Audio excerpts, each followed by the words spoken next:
I told you that we won't stop. What you talking about? We back.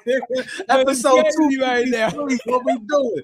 It's your host as usual, Jarrett, Chief Revenue Officer, Outside the Box Digital. And of course, I got my brother, my brethren, your favorite CEO, Chadeo. Cuzzo, what's the vibes, baby? Yo, I'm telling you right now, I don't care. I'm saying it right now. I'm super hyped for this motherfucking interview. Yeah. Ladies and gentlemen, I'm going to say the word phenomenal. We was just in the green room for like 20 minutes. Almost had a fucking pre-podcast in the green room. We had to be like, wait, slow down, bro. Listen, another phenomenal guest. He got the gems he's about to drop. He about to drop the crazy knowledge on you guys. Please pay attention. Get ready to hit that like button. Get ready to hit that download button. Get ready to hit that subscribe button. You will not be disappointed. Today's G&T, we sending it out to Mike. Listen, he came on his birthday. Ladies and gentlemen, let's say happy birthday to Mike. You know what I'm saying? Hold on, we got to get the horns for him. You know what I'm saying? You know what I'm saying? We got to give him a happy birthday once again. Like, this shows a testament to what we have built, right? That a guest will come on their birthday and be willing to do an interview with us before they go out and celebrate. So once again, we want to say thank you for coming out and supporting us even on your birthday. You understand what I'm saying? And giving us this type of show, man. I'm excited, man. I ain't gonna lie to you. I'm excited. I appreciate y'all, man, for having me. You know what I'm saying? This is pretty awesome, man. Like, again, let me start off by saying, man, you know, I'm a man of my word, and when I spoke to you guys, we had some technical issues on my end or whatever. So just on behalf, I just really want to say on my end, bro, I apologize because I had to, you know, tell the fan base I apologize because I had the dates mixed up and I was on a flight and the whole 9 minutes, neither here nor there. But I apologize because we were supposed to do this last week and it didn't happen. That was on my end. So manning up, I apologize for that, man. But now that we got all that out the way, bro, like I'm really glad to be here, man. And thank y'all for having me again.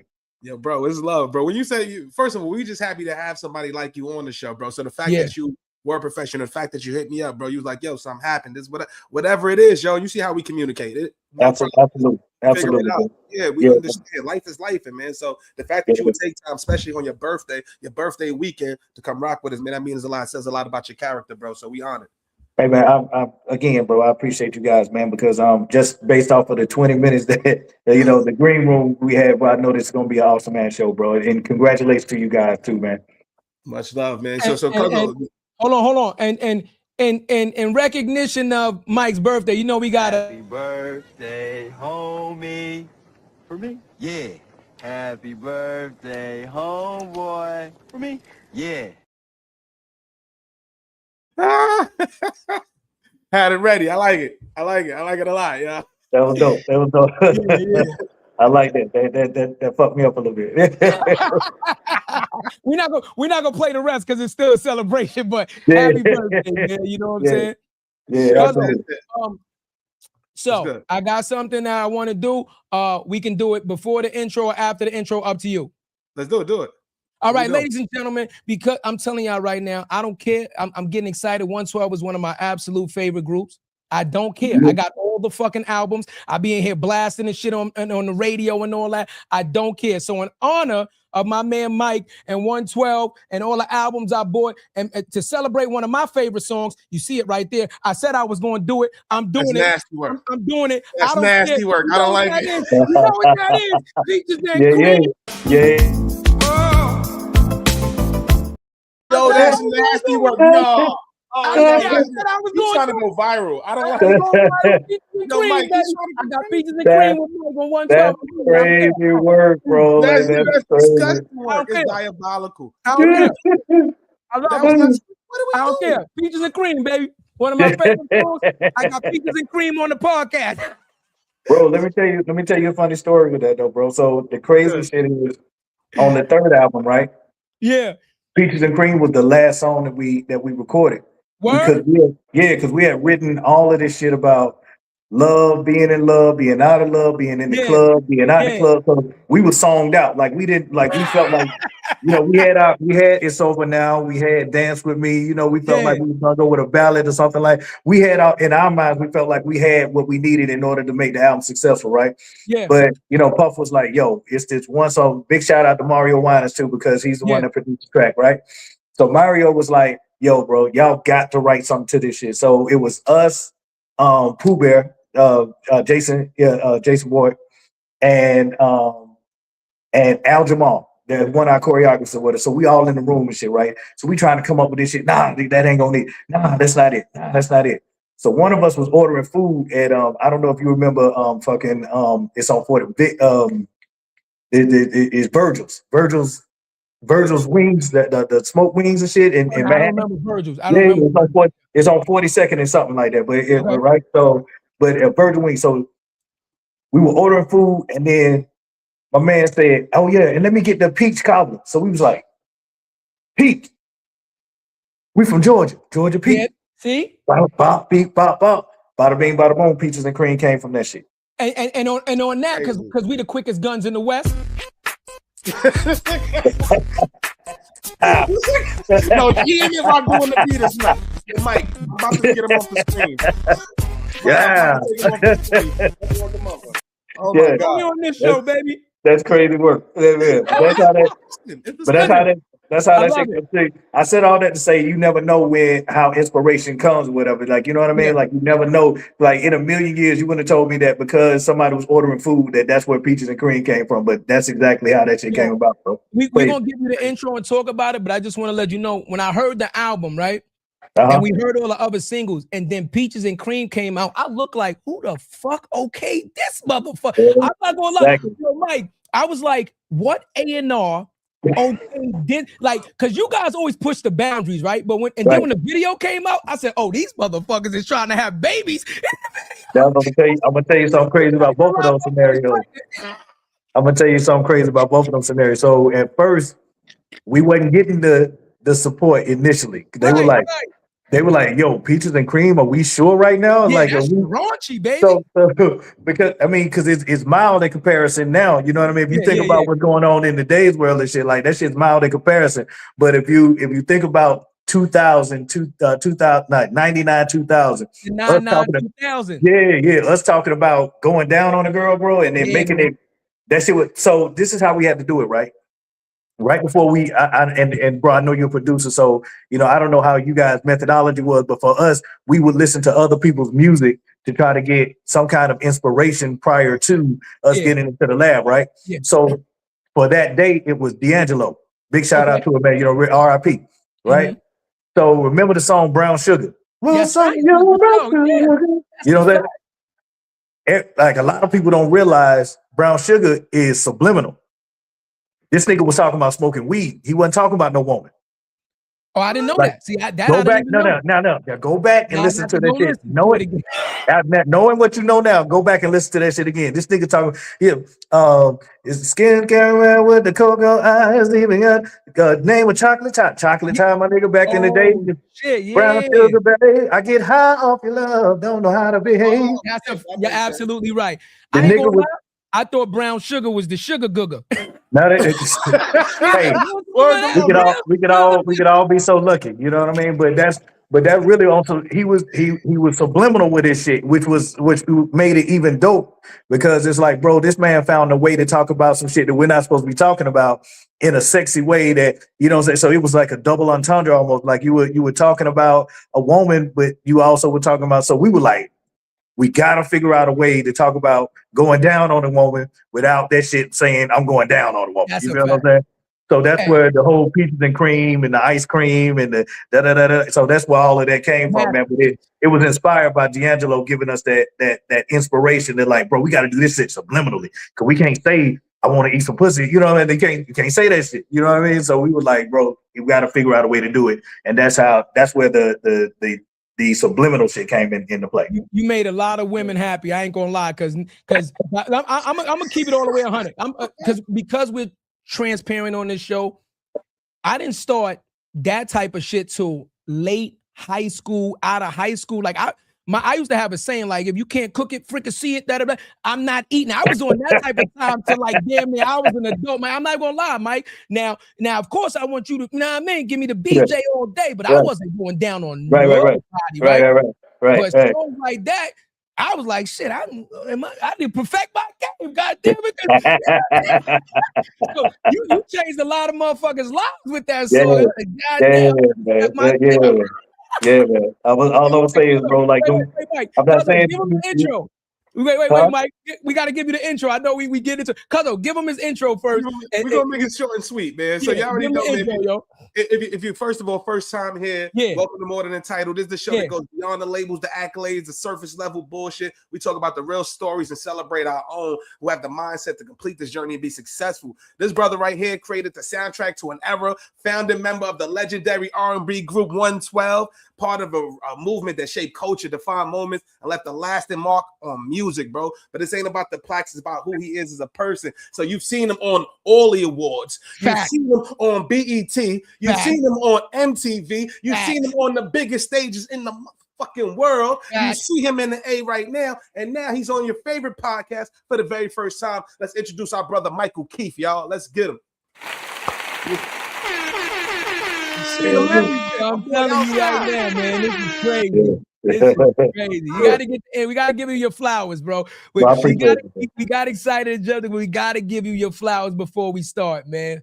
Absolutely, bro. I appreciate it. We true fans, bro. Like, we don't really fan out on the show, but fuck that. We gonna fan out today, but we true fans, bro. You know what I'm saying? Like, we don't really fan out on the show. We done had a lot of successful motherfuckers that we fuck with, and we have fun, but nah, man, 112 is special, bro. Yeah, when he say changed a generation, bro, like, I don't think you guys understood. You were making music from the heart and the soul because you guys were talented as artists. You were curating your artistry. Yes, sir.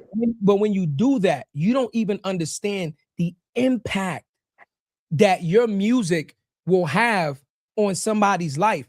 So in a good way, right, and in a bad way, right? Because some of your songs done probably cause motherfuckers to break up. Probably a lot of relationships. What is this, numbers? But I can't tell you how many times I heard that shit, bro. Like, you know, yo, bro, y'all owe me some child support. And I was like, bro. But I will tell you this too. Your music got a lot of motherfuckers becoming parents. And we're going to talk about that later because a lot of your fucking music motherfuckers end up making babies to it. Cuzzo, start us off, man. Let's start from the beginning. Yo, bro, tell us about growing up, man. Early days of your life, man, early influences, and then we'll get into how you met the fellas and all that. Yes, sir. So Atlanta, Georgia, born and raised, man. So, you know, a lot of people thought that 112 was from New York until they spoke to us and realized how country we were, man. But, you know, we were actually from Atlanta, Georgia, man, born and raised. Grady babies, we call it down here, man. So, you know, that's pretty much where it started. I started singing, man, right, really before I could actually talk. And my grandmother would like, I was singing, like, you know, I'm finna age myself too, bro, but like those old commercials and the Tootsie Roll commercial and Coke Ass Life and the M&Ms, you know, all of those jingles and stuff. I used to just go around the house singing jingles and stuff. So they were like, number one, like, this kid won't shut up, bro. Like, everything was a song to me. Like, they was like, everything was a song. Like, my mom would be like, what you want to eat? I'm like, I want some Cheetos. I want to drink. Oh, Lord. You know what I'm saying? Everything. He's like, child, just what do you want? Damn it. You know what I mean? Right, so I was just getting on everybody's nerves singing or whatever. So they just knew, like, you know, that was the gift of song was something that was everywhere.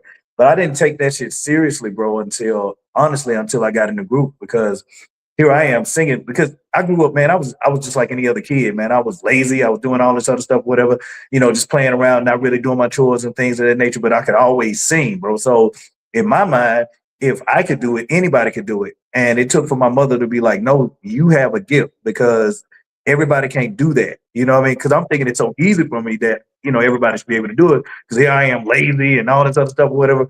And I grow up and I realized that, yo, everybody can't do this. You know what I mean? And so that was where I knew then. I was like, man, you know what? I want to do something with this. I want to see how far this can go. So Deron and I were the same age. You know, so we went to middle school together, and this dude was like a musical genius, like learned Beethoven. He learned at That Beethoven. He learned that shit by listening to a McDonald's commercial back in the day or whatever, man. The next day he had it. So, you know, you got this genius over on this side, then you got a dude that just loves to sing on this side, man. And so that was pretty much the genesis of Forte, aka 112. So we started out in middle school, and once we got to high school, the 5-man group came together because we were really big on Boys to Men and Take Six. Like those were our influences growing up. Really big on the harmonies and things of that nature. And we had someone who could actually play the notes, and that's how we learned how to do all of those chords and stuff. Like it wasn't that we were just naturally inclined. It was like Deron would actually sit there with the keyboard and just punch out each note, and then we would take an old school tape recorder, record your part, then you would go home and you would learn that part. The next day you would have that part, man, and that's pretty much how we learned how to, you know, pick out chords and things of that nature, man. So got to high school, and in our high school we had this big ass this little area where you go out, sit outside, eat lunch or whatever, and we would just go out there and just start singing. We were singing everything from Jodeci, the Boys to Men, to Troop. Then we would, you know, for the gospel singers, we would sing Take Six. We would sing all these different songs and stuff, man. And the girls, we knew we had something because all the girls were like, they'll be circling around us or whatever. So of course you had the occasional hater and whatnot, but what they couldn't hate on, they couldn't say, "Oh, them niggas can't sing." You know what I mean? It was like, bro, man, them boys ain't finna do nothing. But they never could say they couldn't sing. You know what I mean? So we knew we had something special at that point, man, and we would just go do the talent show scene in Atlanta, you know, and this was like 91 to like 94, 1991 to 1994. The whole, you know, this is when Freaknik was big out here and shit, man. So it was anybody and everybody was trying to get down to Atlanta for, you know, some of that culture, man, and we were just big on that music scene, bro, and that's why I try to explain to these kids, there was no music scene like it is now in Atlanta. You know what I mean? Like everybody got a studio in Atlanta now. Everybody had, like, it's a studio around every corner, right? There was none of that in Atlanta in 1991. You took your ass down, you got on the bus and you took your ass down to underground Atlanta, and you just started singing, and you was hoping that somebody knew somebody that knew somebody in the music industry. That's how we was doing those talent shows and shit. And our management found us at a talent show, and they were doing scouting for Tim and Bob. Big shout out to Tim and Bob, the super producers, bro. And you know, so Dallas Austin heard us and was like, "Yo, yeah." So big shout out to Dallas as well. So we assumed that we were going to be signed to Rowdy Records. We always assumed that we were going to get signed to Dallas. You know, Dallas record label. Yeah, Dallas label. You know what I mean? But Puff came down in like 94 to do Outkast video. A lot of people don't realize he directed Southern Playalistic Cadillac Music. He directed that video. I did not know that. I did not know that. Puff directed that video. And I'll give you know, one of the things that Outkast was always upset with Puff about was the fact that dude took that Southern Playalistic, in their minds, allegedly. Yeah. He took the whole player thing and brought it back up to New York and gave it to Big, and then Big started, because remember, Big was on some rah. The gangster shit, shit initially. Yeah. And then it was like Versace this, Coogee sweater that, you know, the King of New York this, when he came back from doing the Outkast shit. Alleged. You know, so that's what, you know, had beef with Puff back in the day, was because he came down, did the video, heard all this player shit, took it back up to New York and was like, "Nah, we can't be on this rah shit. We got to be on this player shit." And then that's where the came from. The whole King of New York, the whole Frank White, the Black Frank, all of that they came from. So Puff came down. Did I met him on the set or something, or y'all just happened to sing for him? You know, he was at everybody's studio at that point. He was trying to just grab as much knowledge as he could, and one of the biggest studios was Dallas Austin Studio, or Dark, and he came in the Dark, and it just so happened that we were there at the same time, and he was like, "Yo, who is that?" And he was at the time we were Forte. It was an acronym for Forever en Route to Excellence, but we couldn't keep that name because Rapping Forte was out at the same time, and we were like, Yeah, we didn't want to confuse the two, you know what I mean? But so we needed something that was going to be synonymous with Atlanta. And if you ever came to Atlanta around that time, 112 was the biggest thing that, you know, everybody would automatically associate Atlanta with, you know what I mean? So Puff came down, got to Dark, Dallas off, yo, who is this group? Yo, this is Forte. I'm thinking about signing them, but I'm not sure. And Puff was like, yo, on the, you know, pulled us to the side, was like, yo, like, you know, he's unsure whether or not he gonna sign y'all. I'll sign y'all niggas tomorrow. Like, you know what I mean? That type shit. So it was just crazy, you know, because we felt loyalty to Dallas because we was in that man's studio for like over a year and a half. Yeah. You know, we were writing songs with this man. You know, we was creating all these different songs with the whole camp. So in our minds, we were like, bro, our loyalty, we was loyal to a fault, bro. Our loyalty was to Dark. So we were like, bro, what do we do? You know what I mean? Because here, Dallas, he wants to sign us, but he's talking about maybe January of next year. And it was July of, you know, 94. So we was like, bro, this man is talking about signing us right now. Like, what are we gonna do? So we decided, we went to Dallas, you know, like men, and like told him, like, bro, listen, there's an opportunity for us to go change our whole family's dynamic right now. We got to jump on this. If you're not ready to sign us right now, you know, respectfully, bro, we love you, but we got to go move on to something else. And he gave us his blessings, and he was real cool about it. Right. But when he gave us our blessings about it, it's like, yo, man, like, listen, y'all got to go do what y'all got to do. Yeah. I hate that y'all are leaving me, you know, leaving the Dark family, the Rowdy family, or whatever, but I understand it. You know, I'm not ready to sign y'all. I'm not ready to do anything with y'all or whatever. But, you know, if y'all got a better opportunity, then go for that shit. And so then we signed with Bad Boy. Wait, I got a question real quick. So one, we had a question. So we're getting a lot of feedback already. We're not going to be able to read all the comments, Mike. You're getting a lot of feedback already, but we had a question come across and on YouTube, and Hayes says, was Dallas Austin and Jermaine Dupri cool at that time? Why would you guys consider So Def with them being the local? So Def was big around that time too. Yeah, So Def was they had Jagged Edge at the time. Oh, they already signed them. Okay. Yeah, they were part of the music scene as well at the time. So at that time, So Def, you know, Jermaine was trying to figure out what he was gonna do with Jagged. You know what I mean? So yeah, that's the reason why we did. And then and also like Jermaine, he was just, you know, he was so big with the Brat, and you know, it was like Bow Wow was coming out at that point or whatever. We would just felt like, you know, because they were a boutique, like Bad Boy was a boutique. We just felt like it probably would have been instead of being an artist, the premier group, you would have been a secondary group. Yeah. So we didn't want to do that. We wanted to give them their room to do what they do, and we were going to do what we were going to do. But no, Jermaine and Dallas they absolutely was cool at that time. Okay. So talk to us. So now Puff tells you this, right? He says he will sign you tomorrow. You just had the conversation with Dallas. What's the next move? You guys call Puff. You have the meeting. What is that like when you got to New York? So wait, and let me add to that. Was there any paperwork involved with releasing you? Were you signed to Austin with a production deal? Because remember, back in the day when they were doing demo tapes, they would sign you to a production deal. So in addition to his question, was there any paperwork that you had to kind of figure out first before you were able to make the move and deal with Bad Boy? Correct.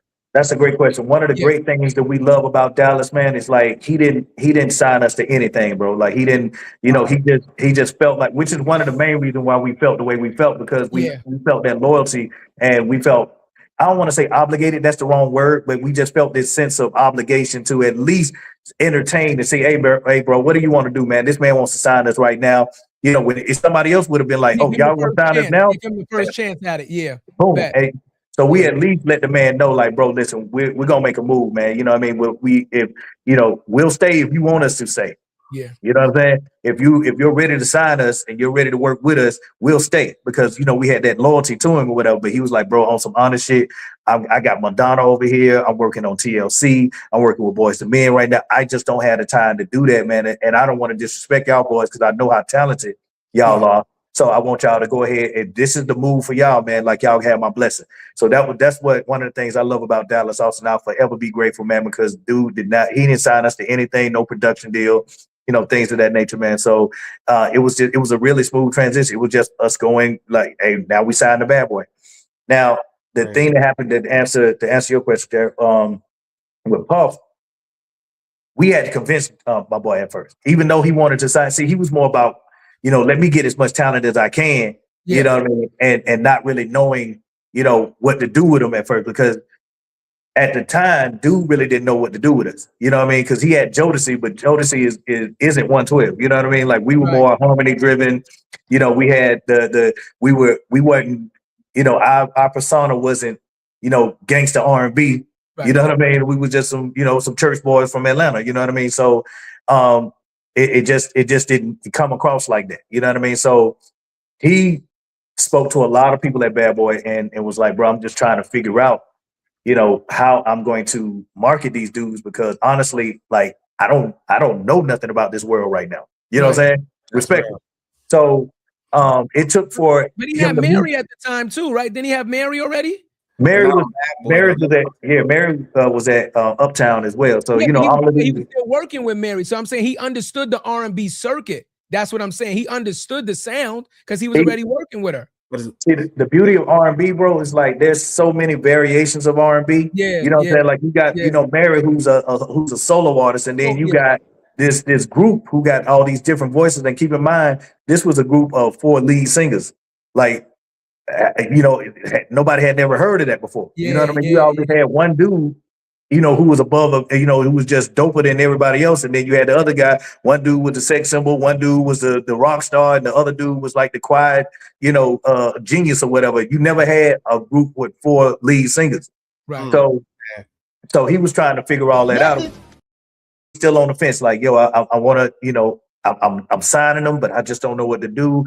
It took for big shout out to Faith, Kim Porter, and Usher, because he was working with Usher at the time on his album. Usher and we was at Doppler Studios in Atlanta, and Faith was a songwriter at the time for Bad Boy, and Kim was his old lady at the time. So they were all in the studio, and he invited us to Doppler. He's like, yo, I got this group. I want y'all to hear them. And we went in and we played all of these different records, and Deron was playing and we was singing and shit, man. And then he was like, all right, y'all can step out for a minute, man. I'm gonna talk to all these people, whatever. Like, I'm gonna powwow real quick. And Faith told him, she said, yo, if you don't sign, like, and this is why I love Faith, because as beautiful as she is, like she is New Jersey all day long, right? Yeah. So she said, yo, if you don't sign these motherfuckers, you fucking stupid. So again, that's our sister. We love her, and she'll stamp whatever I say on that shit. But she told us, like, yo, if you don't sign these motherfuckers, you fucking stupid. So Kim, she signed off on it too, because we knew Kim from back in the day anyway. We just love Kim, and she was always our big sis. And she was like, yo, you need to sign these dudes. And Usher, he gave a thumbs up. He was like, yeah, bro, these are these guys, man. You need to go ahead and sign these boys. And that's what solidified him. Just like, I'm officially sign these dudes. And so that's how it got on, whatever. Like but at first, dude was on the fence. He was vacillating between, even though he said he would sign us, he was still trying to figure out what I'm gonna do with y'all once I sign y'all. And we didn't want to be in a situation where it's like, bro, if you don't know what to do with us, like, we don't want to be here either. You know what I mean? So that was that whole dynamic as well. So we were assured that Faith was going to work with us, that we were going to have a whole bunch of R&B artists, we were going to be able to use Tim and Bob as well. You know what I mean? Like, all of these people that we had these relationships with, he let us know, like, bro, I'm gonna make sure that y'all win. Y'all gonna win. You know what I mean? So that put us at ease, that put our minds at ease and let us know that, we were going to be all right. And we were starting an era of something. We didn't know how big Bad Boy was going to get, but we knew that we were going to be part of something special, because it was 5 acts that started Bad Boy. It was Faith, Total, 112, Craig Mack, Big. That's what started Bad Boy. You know what I mean? So just to have all those artists coming out around the same time doing, man, we was an era, bro. Like, I don't even want to say we was a moment. We was a fucking era. You know what I mean? Like you didn't wear black leather until Bad Boy wore black leather. That's a fact. You know what I'm saying? You wasn't rocking Versace until we was rocking Versace. You wasn't rocking, you know, that we was rocking Chrome Hearts back in the day. You know what I'm saying? Before that shit was even popular. Now niggas is rocking that shit like it's brand new. It's like, bro, we been had that shit. You know what I mean? So that was the we were a part of Americana, man. It was more than just we were this generation's Motown. You know what I mean? As far as being so influential and being able to, you know, pretty much dictate how music was going to be, you know, ran, because, you know, when we put out a record, everybody tried to do a Only You. Everybody tried to do a Come See Me. Everybody tried to do a Cupid. You know what I'm saying? And it just didn't hit the right way. You know what I mean? But it was, you know, I mean, they tried, you know what I mean? So, you know, E for effort and whatnot. They tried. I got my Vancing because of you guys. You already know the Vancing, the blue Vancings. Come on, man. Come on. To this day, Vancing, like, niggas is not rocking Vancing. Hold on, I'm going to get my shit right. Mike, I've been prepared for this fucking interview. I'm going to get my fucking Vansons right now. Listen, I'm a size fucking 38. My Vansons are a size 54. Remember, we been close big day. If I put that shit on right now, that shit wrap around me twice. But not only that, I want you to know, I bought my first Cybertech jacket, the electric blue one. Wow. Based on the fucking video, we scoured. When I say we scoured New York, when we seen that fucking video and we seen the colors in those fucking Cybertech jackets, we went all the way down and found them shits on like the Lower East Side. I don't know if it was Paragon. We fucking searched for months for these fucking jackets. Me and my brother, R.I.P. my brother Darian, he called me and said, I found them. He said, found what? He said, the motherfucking Cybertech jackets they had on in the video, the shit with the reflectors. With the reflective shit, yes, sir. Yes, like, sir. You guys were fucking, you influenced a generation, bro. Like you said, like dress-wise, music-wise, style-wise, like, and at this time, how old are you at this time? 18. 18. So look at you're changing you're starting to mold and change a generation technically where you're still figuring out who you want to be, because you're still a young kid at that point. You're a teenager. You don't even know what kind of man you want to be, and you're shaping men and women's lives. That's power, bro. Yeah, so somebody got a dope question too for you, Mike. Somebody got a dope question. Shout out to Mr. Orphan on YouTube. Said, when did you feel like you made it? Meaning, what song that you guys performed that just sat there and felt like it was going to change your life? Great question. Oh, that's a great question. I'm gonna tell you. I don't know if y'all remember the movie The Five Heartbeats. Hell yeah, classic. You shitting me? Do you remember that scene where they was all asleep and then the record came on and everybody jumped up and they started jumping and laughing and all that shit, right? Yeah.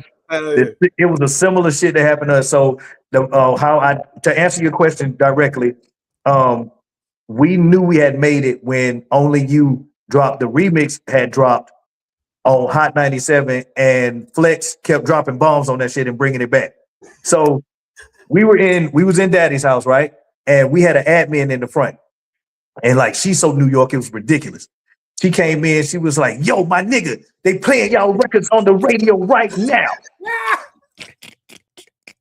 And so we jumped up, we ran out, because we was in the Neve room. We was in either the Neve or the SSL. It was one of those rooms. We ran out of the shit, man, and then we had just caught Flex just dropping a bomb on it. Yo, this shit is great. Boom. Y'all niggas need to understand. Boom.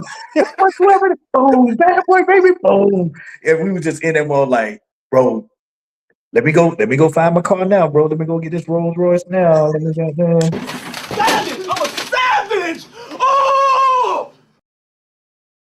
Even before then, bro. So you got the song, you got the remix, you know it's a banger. Once you know one, you know you got one. What was it like when you heard Biggie on this shit for the first time? That was the craziest shit, bro, because the thing was, Big initially was like, I don't want to be on this record because it's an R&B record. Right. Puff had to give him the remix first. And big shout out to Stevie J for doing the remix. Right. And doing the singles as well. But once he heard that boom, boom, boom, down, down, down. Once he heard that, he was like, "Oh, I'm in there." You know what I'm saying? Like, and just to give y'all a premise, Big was our biggest fan at Bad Boy. Like you wouldn't have gotten outside of Faith, you wouldn't have got a bigger fan than 112. So it wasn't like he didn't like the song; he just didn't want to be like, you know, he had just did Ready to Die. You know what I mean? Right. Nigga was he was the king of New York at this point. So he was like, "Bro, listen, So Puff was like, yo, we're gonna get everybody. Like right now, you got the niggas. We need to get the ladies too. 112 is gonna bring them girls in. You know what I mean? And then we started bringing niggas in too. So that was the crazy shit as well. Like niggas was loving our shit. Because it wasn't that soft R&B shit from, that you're, that niggas was familiar with. It wasn't that shit. It was like, yo, these niggas are singing over hip hop tracks and shit. Like these niggas are singing over mid-tempo, up-tempo shit. You know what I'm saying? And that was our niche. That was our thing that separated us from everybody else, was the fact that, yo, like these niggas is singing over some hip hop shit, like how Mary did. You know what I mean? So it was just that R&B. It was just a group version of that shit. So when Big heard that shit, he was like, "Oh yeah, let's do this shit, bro." Yeah. I give you a fun fact. Yeah. Big had just gotten out of jail as the video was being shot. So if you notice that blue shirt that he had on, it was kind of wrinkled and shit because that nigga had just slept in that shit. They had just gotten Big. No. Whatever, like he's like, yo, I'm coming. So New York, my nigga, like so New York. Like how New York is that shit, bro? We at Times Square. They got all this shit waiting on Big. Big was like, nah, son, I'm whatever. This is New York, my nigga. He came down Times Square. Jesus, the notorious just. Crazy. Please us with your lyrical thesis. We just chilling. It was so New York. Yeah, it just epitomized what it meant to be. Like I always say, I'm born and raised from Atlanta, man, but my roots stem in New York. You know what I'm saying? As far as that shit go. You know what I'm saying? Because that's where we learn how to be artists. That's where we learn what music was really about. Like, you know what I mean? As far as like, you can sing your ass off and not sell a record. Or you can sing this shit, the way that the people want to hear that shit, and then you go out and you sell millions of records or whatever. I learned that in New York. Yeah. So crazy. How New York was that shit for that nigga to come straight from like getting bailed out, driving his ass to Times Square, and then fucking doing the man. That shit was so.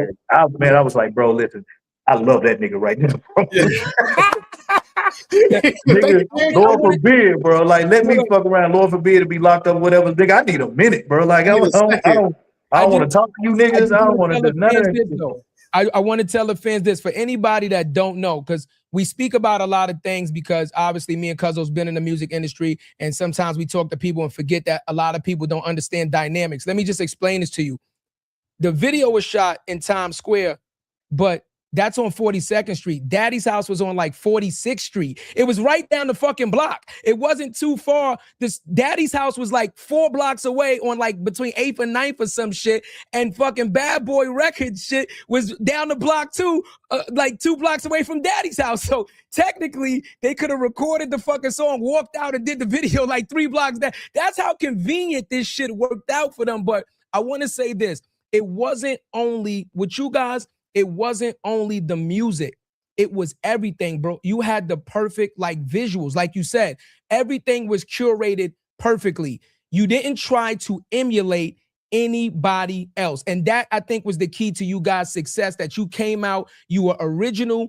Like you said, it was different singers taking the lead. So it wasn't one single sound with just background vocals and people supporting it. So on different songs, you could hear different people taking the lead at different times. You had the look, you were changing the culture, and you had the fucking some of the best hip hop, Mace and Big backing you. It was a recipe for pure success, bro. Legendary. Right. You can't even recreate that shit now. You can't even recreate that shit right now. Absolutely, bro. And that's that. And again, bro, like, because you said something earlier. Yeah. Just being a kid, man, I didn't know. I had no idea that this shit was gonna have the impact that it did. You know what I mean? Because we were young and we didn't know any better, bro. Like, we were just glad to be there. You know what I'm saying? So just the fact that now, after 30 years of doing that shit, man, like, I've been in the music business for 30 years, bro. And to say you're doing something for 30 years of anything, and still successful at it, man, like, that's a testament to not only your work ethic and how hard you were, but how much the Most High has blessed you, but the fan base as well, bro. You know what I'm saying? Like, 'cause we couldn't have done it, without those 3 elements. If it wasn't the Most High, the work ethic, and the fan base, bro, we wouldn't. Come on, man, 30 years, come on, like we're not talking right now. You know what I'm saying? Those elements, had to happen or whatever, man. So, I'm forever grateful, bro. I do not take this lightly when I say that I have a responsibility. And it's incumbent upon artists like myself who epitomize what it means to be an artist. You know what I mean? Because I'm obsessed with this shit, bro. I wake up, eat, sleep, breathe. And y'all been in the industry, so you know how this shit go. But if you're not obsessed with this shit, if you don't wake up singing, if you don't wake up getting on somebody fucking nerves talking about music, and I just heard this shit from Green Day, and or listen to this shit from Smokey Robinson back, 50 years ago and shit. If you're not obsessed with this shit, bro, you will not be successful in the music industry, because there are going to be times where the money's going to be wrong. And, motherfuckers is going to be questioning who you are as an artist, even though you've gotten better. And the only thing that's there to keep you company is that fucking music, bro. And so gives me comfort. That lets me know that we've done the right thing, and our legacy is going to go on, bro.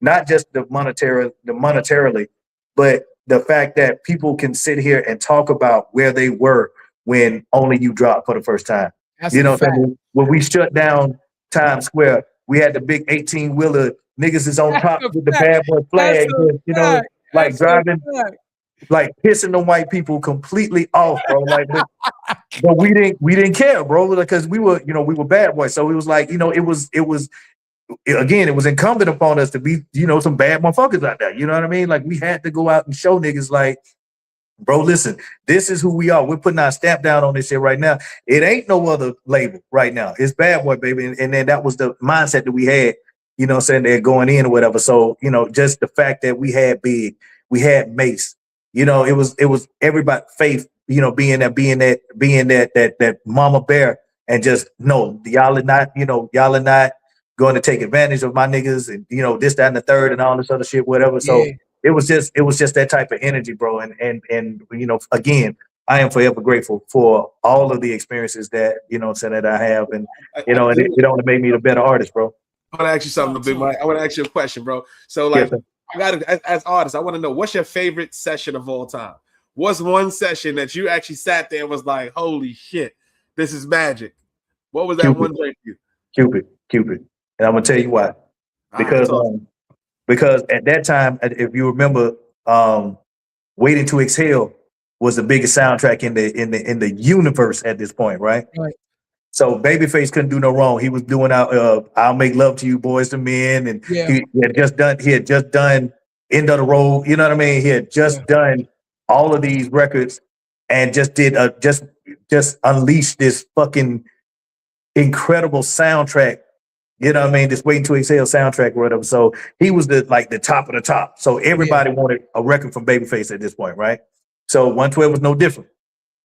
So we flew out to LA, to this man's house, to meet him, to sing for him, to do whatever, we could do to convince this man that we need a record from him, right? We get there, bro, and it had just rained. It had just rained. Here we go. Are you setting the stage, ladies I'm and gentlemen? setting the stage right now, right? So check this out. So I'm gonna show you something, bro. So if y'all can see right here, so this is my rug, I have it on. This is about the same color as the rug that Babyface had in his house. Okay. Now keep in mind it just rained. So we're pulling up. Now you got to get out the car, like everybody else is just being mindful, like, bro, listen, we should be taking our shoes off coming to in this man's shit. Like coming to this man's house or whatever. But fuck it. You know what I mean? We're gonna play it cool. Puff there, our management is there. They set this whole thing up. I ain't gonna name no names. But one of the members had fucking mud on his shoes. Oh, no. And he stepped fucking rug, bro.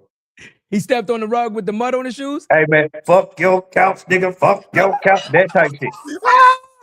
That type shit. Doctor says it was that type of shit. Right?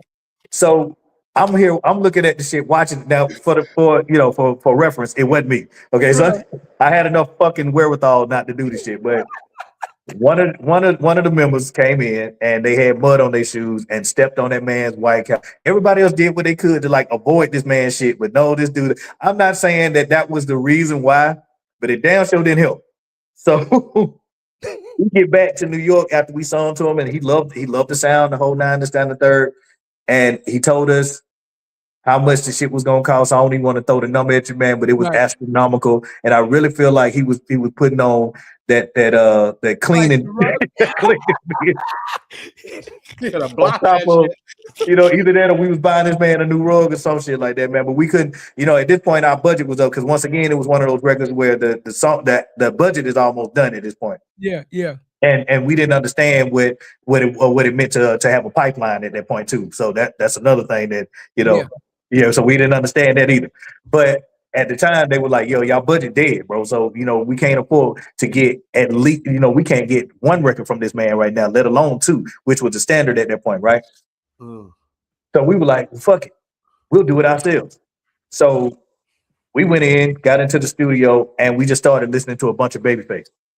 And the one song that hit us to where we felt like, all right, this is the one is When Can I See You Again?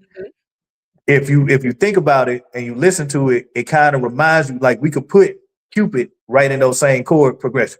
Right. Girl, if I told you, it's in a different key. Girl, if I told you I love you, that doesn't mean my shit. But that was inspired from When Can I See You Again? Because we was the acoustic guitar. We was like, yeah, we can do that acoustic guitar. So we got with our producer Deron and Arnold Hennings, and they just came up with. If you listen to Cupid, the original Cupid, it's about 5, maybe 6 instruments in that shit. It's a kick, a snare, acoustic guitar. You know what I'm saying? But that's in a bass. That's it, bro. Like that was it. You know what I'm saying? So we broke it down to we wanted the same vibe as When Can I See You Again, which was broken down beautifully to its bare bones.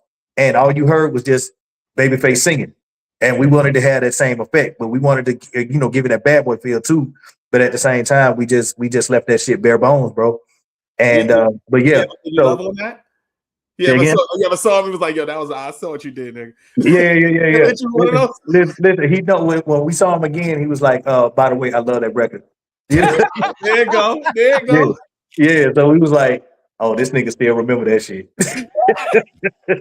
I ain't gonna lie though. I'm not gonna lie. If you came to my house and stepped on my white fucking rug with mud, my initial reaction would have been like, what's wrong with this guy, man? Get him in. You know what I'm saying? Like, what the fuck is wrong with you? You want a song and you fucking up my rug? You're not starting in the right place. You're not starting. Like, again, bro, I'm not saying that shit was the reason why we didn't get it, but it damn sure didn't help, bro. So look what happened as a result, bro. Everything happens for a reason. Everything, listen, I am a firm believer that the Most High creates things to happen for a reason. Albert Einstein said that coincidences are God's way of staying anonymous. So, message. There's a reason why that Cupid happened the way that it did, and it was serendipitous, bro. Like it was meant to happen the way that it happened. And again, I'm happy. I would have loved to gotten a record. If we would have got a record from Babyface, but at the same time, he inspired us enough to create Cupid. So I'm happy with that, bro. I'm gonna keep it gangster with you. You want to know how this happened? I'm on the West Side Highway on the radio, Hot 97 on 94.7. They played Cupid. I'm with wifey right now. I'm sitting there, she's driving down. I'm like, yo, damn, that beat is retarded. Who produced it? Your name came up, bro. Yeah. Your name came up, and I was just like, yo, damn, that would be so dope. Because I'm thinking about the business and shit like that. That's exactly so what I literally go on Instagram. I'm like, nah, I shot the shot on the highway. Yeah. On the highway, bro. Like on the highway, like, yo, bro, what do I got to lose, bro? I would love to, you know what I mean, just chop it up with you, bro, because this is crazy. And look at this, bro, not less than a month or two. That's crazy, bro. But here's the thing, though, bro. All you need is one yes. All you need is one yes. You know what I mean? And philosophy that I use, daily, bro. Like, it's rare that R&B artists or hip hop artists or anybody that's been in this world as long as it's rare that you hear the word no and actually believe it because you feel like, in some way, shape, form, or fashion, is it really a no or is it let me see what I can do. So, but prior to that, we heard no a million times and we got discouraged the whole nine. And I would always tell everybody, bro, listen, all we need is one yes. All we need is one yes. Like, yeah, we can hear that no a million times. All we need is that one yes. And we got that one yes, man. And so I'm saying that to say, bro, listen, with the advent of social media right now, because just think about that shit, bro. Like back when I was a kid, for me to be able to say I could reach out to KC from Jodeci, or I could reach out to one yay. That shit is unheard of. And then for them to reply back, that shit is great. Like, bro, all of us are one DM away from reaching out to Obama. You know what I'm saying? Whether or not he replies, that's a whole other story. But you are one DM away from President Obama. What the hell is Trump doing, bro? Like, you know what I mean? Got a shot at the CEO of Disney yesterday. Bro, listen, that's what I'm saying, man. So you miss 100% of the shots you don't take, bro. So that's it. That's real. And Cuzzo, I'm gonna shout out Cuzzo because he actually says that shit almost verbatim. When we tell these stories, Mike, like we fans, but we don't do fluff on this shit. Like we keep it 100% authentic. He says that shit almost fucking batum. He be like, when he sent the shot to Disney, he sent the screenshot to me. Cuzzo, I don't give a fuck. I'm shooting the shot at the CEO of Disney because he like, yo, we might not get him today, but we gonna start the process. And he sent me and he showed me what the message was. It was very professional and all that, but he lives by that motto, bro. He lives by that motto. You know what I'm saying? And I want to tell you, like, what you said was we live that life, right? I don't know if you can see, but I'm actually in one of my studios now, right? Right, we're actually right.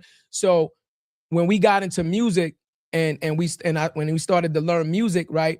One of the first things I realized was the best way to do music was to have your own, right? Because we came up in the era where studio time was so expensive because everybody didn't have a studio back then, right? We're talking back then like ADAT.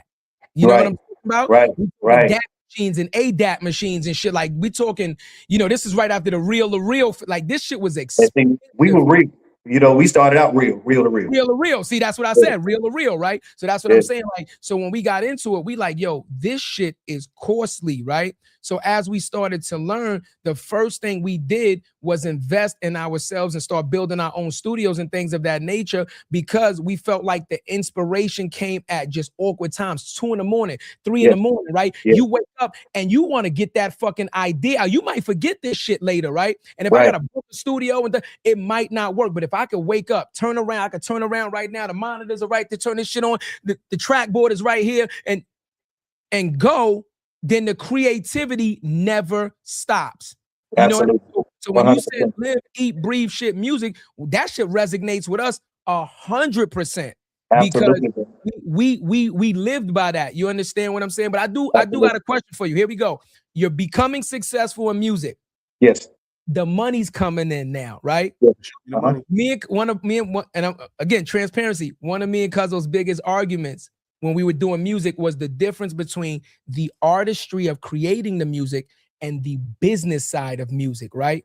Yes, sir. So I want to know from you, as now you're signed, now you're starting to get your success as an artist. When did you say the light bulb go up and say, holy shit, I need to learn the business side of this thing? Because now, it's a big difference because they're making moves in the background without you. Budgets, right? Videos, course, marketing, right? Marketing.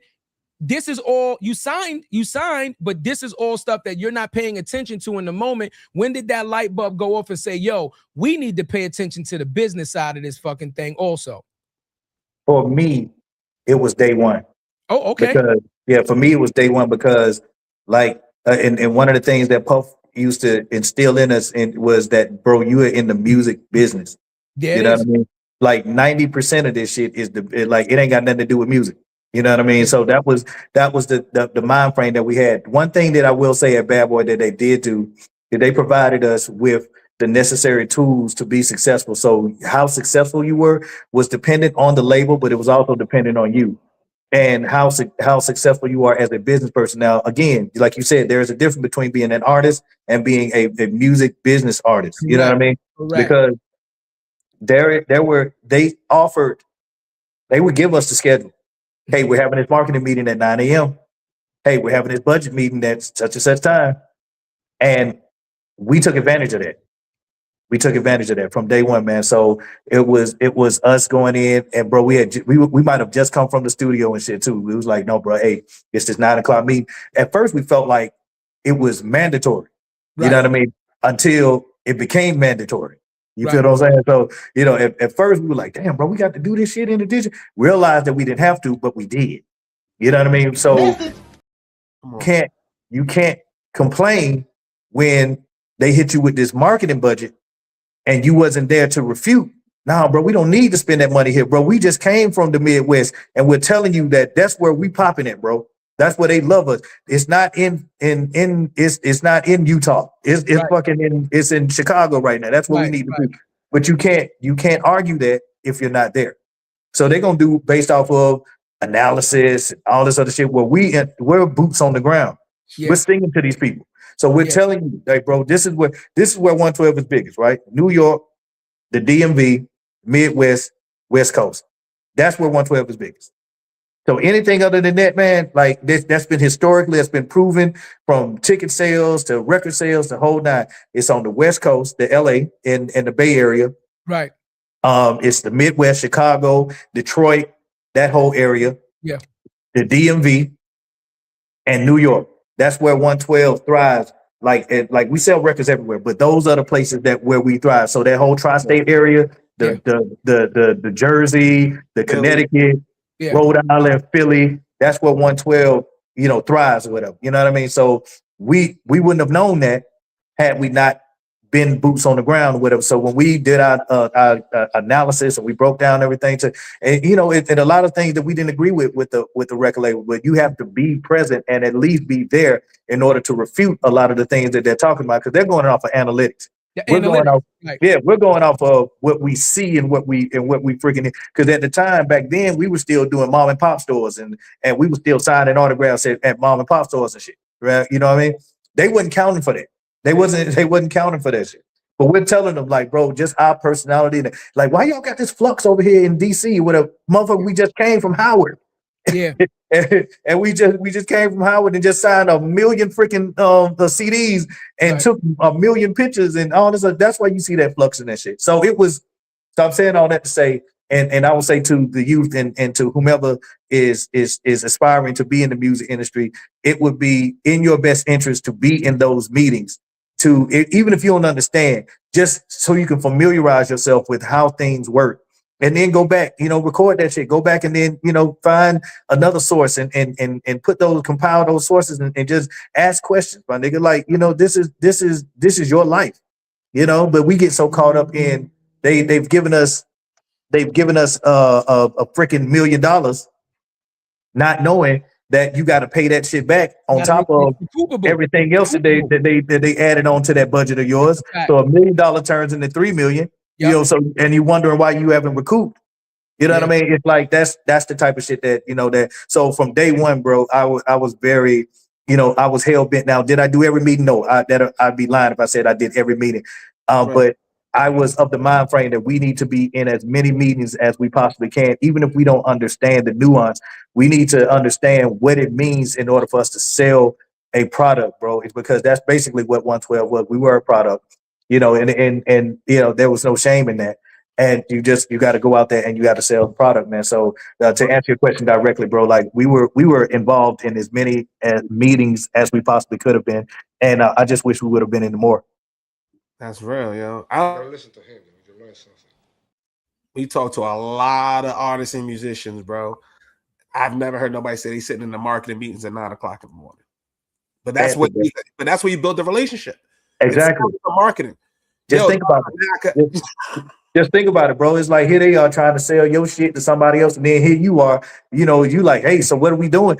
It shows them that you are just as committed to this shit being successful as they are. So they're gonna go hard. They're gonna go harder, bro. And especially with our personality, we was always fucking with everybody. Like, come on, man, come on. Let's put another $1 million on it. Come on, and just messing with these people to where they were like, you know what? I like these motherfuckers. Like, let me go hard. Let me go harder for these dudes. You know what I mean? Because we were really good guys. Always stayed to ourselves, did what was asked of us, and we never gave any issues. As far as like we will get some pushback, but if you explain it to us thoroughly, more than likely 112 would do it. You know what I mean? As far as like if it didn't make business sense to us at first, explain it to us, and then once that happens, then 9 times out of 10 we'll do it. So that's the thing that I would encourage. The new up and coming artists, be as involved in this shit as you are going to the bank and counting the money.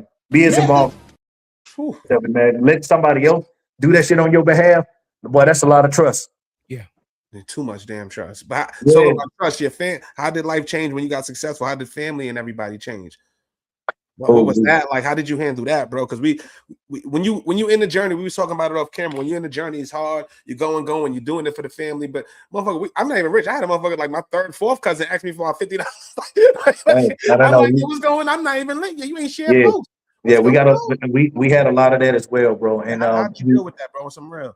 The most difficult but most fulfilling thing that I learned in the music business is how to tell a motherfucker no.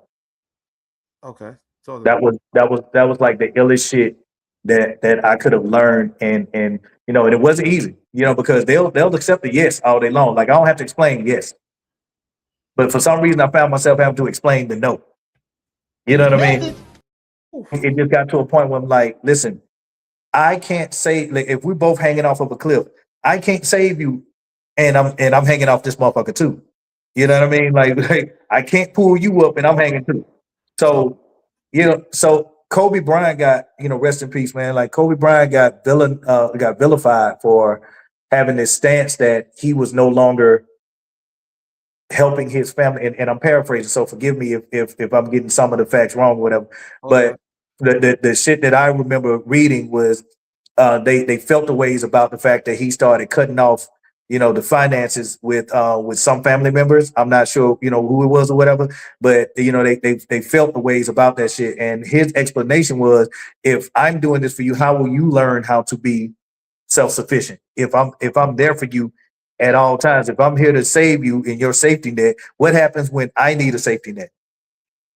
Like, because more than likely, the people in your family will not have the same financial ability that you have, you know, in being in the music, being successful in the music business.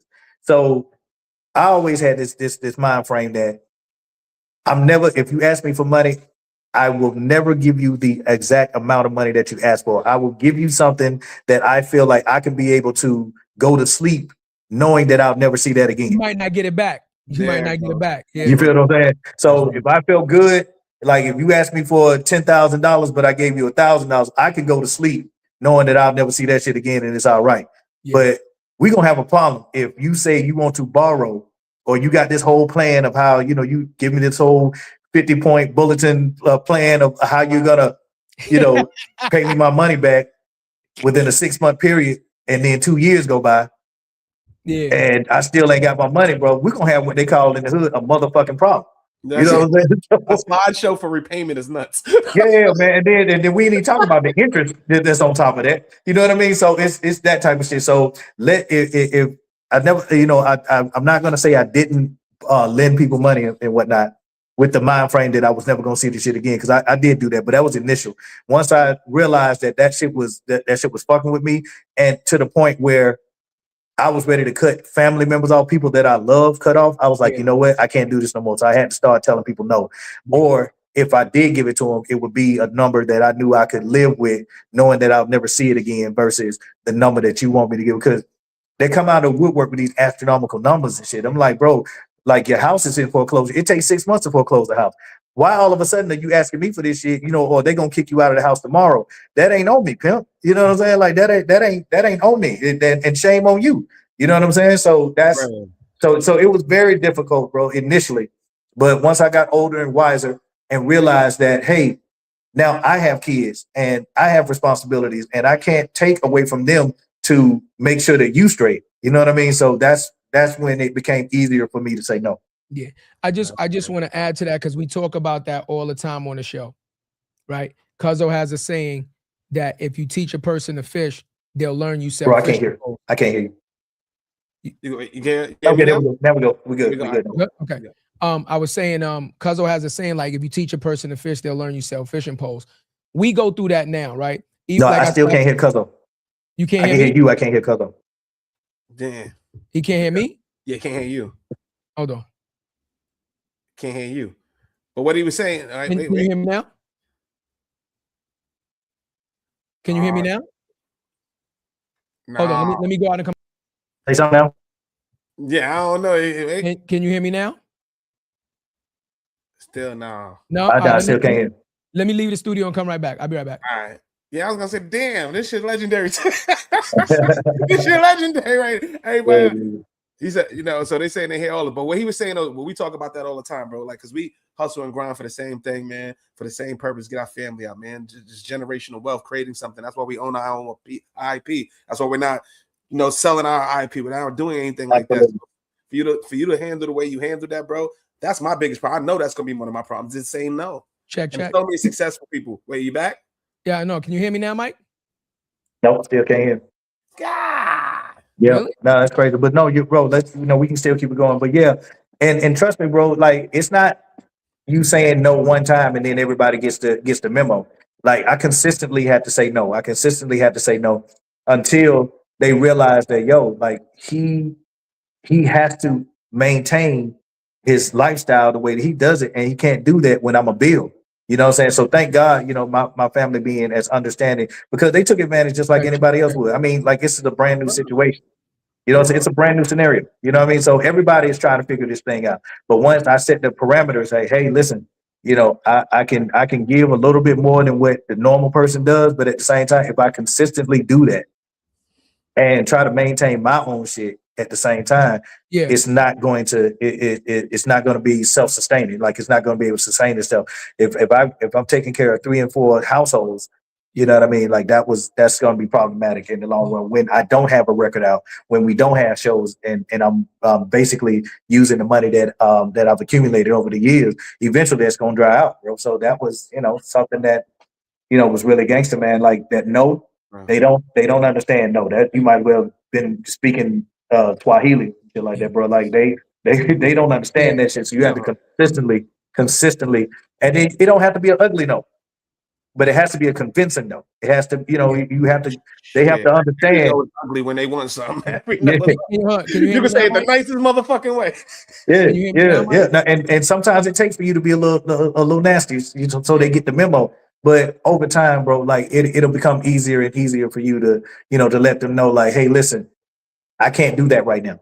And it's not an indictment on your ability to do things financially or whatever. You may not feel like doing this shit. You know what I'm saying? Like you may not, hey bro, I just don't feel like, no, like I can't do that right now. And, I'll probably get, some flack for that shit, man. But, to understand business is to understand that a no is a powerful weapon, because now to the right person, that's inspiration. Well, he told me no, just like with Babyface, he told us no. What did we go do? We created Cupid. You know, that no can turn into something positive. Wait, can you hear me now, Mike? No. So the Still thing is, so the thing is, Hayes said that he can hear me. They're commenting on YouTube saying they can hear me, only Mike can't hear me. So it's not coming from mine because everybody. Will it help if I log out and log back in? Try to come back in. You log out and come back in. Give me 2 seconds, bro. Yeah, bro. We here, broski. Now this is fucking legendary. I ain't gonna facts. This is motherfucking legendary. Shout out to everybody on the Instagram. Shout out everybody on LinkedIn. Shout out everybody on Twitch, man. We're gonna go through the comments, man. But we here, man. Tell us what you think. Tell us what's good, man. Any questions y'all got? We with a legend, man. He's talking that real shit, man. So he said they can. So Mr. Orphan said he can hear me just low. I don't know, man. Hold on. Let me change off the settings on my end too. Hold on. I have no clue, my friend. Me either. Hold on. I don't know, my friend. YouTube right now. Can you hear me right now? YouTube, talk to me. Can you hear me right now? Talk towards YouTube. Talk towards YouTube. Can you hear me right now? Hayes, let me know. I think they can hear you. It's just them. They said they can hear me. All right, so then we good. So when Mike come back, I don't know how he can hear you, but can hear me. Yeah, that's that. Mm-hmm. But yo, this is legendary. I'm in, my nigga. I ain't gonna hold you. I definitely want to know what the studio's like. Who said I'm good? All right, cool. Yeah, what else? Shout out to everybody on the check-in, y'all. Yeah, for sure, man. This is our last episode of the year, y'all.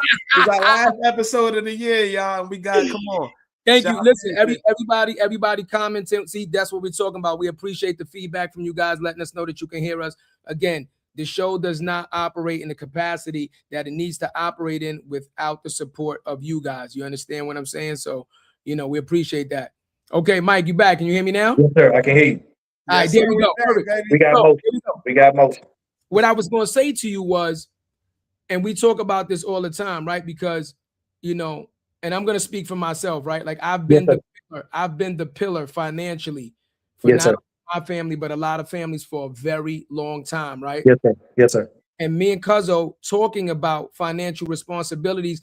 The difference with me is, like I told people, like I educated myself in money, right? Before I started making money, and I tell everybody, and this is something I teach my kids. I tell them, if you never understand how to budget $1, then you'll never understand how to budget $1 million. If you don't understand the dynamics of what a dollar consists of, how many dimes it takes, how many quarters, and understand the math of just getting to $1 and how to break down $1, then you'll never understand money, right? My thing is this. See, we have to deprogram ourselves to the survivor's remorse thing, right? Now, here's the difference. My mother, your mother, your father, anybody that has poured into your journey, right? There are people that pour into you and help you achieve your success, right? Now, yes, sir. I have no problem looking out for those people, right? But Yes, here's sir. my problem. And this, when you talk about astronomical numbers, right? Like Cuzzo said, when your second cousin come around, or your third cousin who ain't never been to a show, who ain't never supported you, then they like, hey, yo, Mike, man, that new S500 is out. You know what I'm saying? Yo, I need that, bro. And I'm like, so now my response is, what do you drive right now? Right. And I'd be like, what do you drive right now? Right. And I got the Camry, so why would I buy you a $120,000 vehicle when you can only get yourself a $25,000 vehicle? The maintenance on this vehicle alone is going to break you. Exactly. God forbid you get into an accident and you got to repair this motherfucker. See, it's easy to get a thing, but see, what people don't understand is when you buy things for people, houses, cars, things that require constant maintenance, then what you're doing is, if they don't have the resources to support and maintain what you bought for them, you now tether yourself to them, because now they're going to come back to you and say, yo, Mike, man, I'm about to lose the house that you bought for me. I know you don't want that. I need this again. And now you'll never be free of taking care of them because you elevated them too high above the lifestyle that they were able to provide for themselves. That's the problem right there, right? So like what you said, right? And then I want to talk about the lending the money. And I'm just talking personally. I have cut family members off for borrowing money. When somebody asks me to borrow money, I ask you two questions. Is this a loan? Is this a loan? Are you going to pay me my money back? Or do you just want me to give you money? Do you need help with something? Because it's two different things. Because it's the principle of the matter. If you come to me and say, can I borrow something? I'm not chasing you. When you give me a date on when you're going to pay me back, it's up to you to communicate with me if there's a problem. It's up to you to communicate if you can only give me. I'm not chasing you. And I don't care if it's $1. If you don't pay me my money back, it shows you don't respect me and you don't respect what it took to make that money. You see? Yes, sir. Yes, sir. You don't respect me and you don't respect the fucking blood, the sweat, the tears, everything I had to go through to be able to not only make the money, but make enough to loan you what you're fucking asking for. Then I don't need you around me anyway. And that's something that we have to very quickly become comfortable with doing. Absolutely, bro. And I concur 100%. Everything you said was law because because on some real shit, that's how I do it as well. So when somebody comes to ask me for money, I ask them two questions. Are you borrowing money from me? Or are you asking for money? Because if you're going to ask me for money, I'm going to give you a number that I feel comfortable with that I'll never see again. Yeah, it is. If you're borrowing money from me, then there's an expectation. I need to know when, where I'll be able to get my money back. I do this with every last one of my cousins that's ever asked me, because they'll have some kind of big scheme or some kind of plan.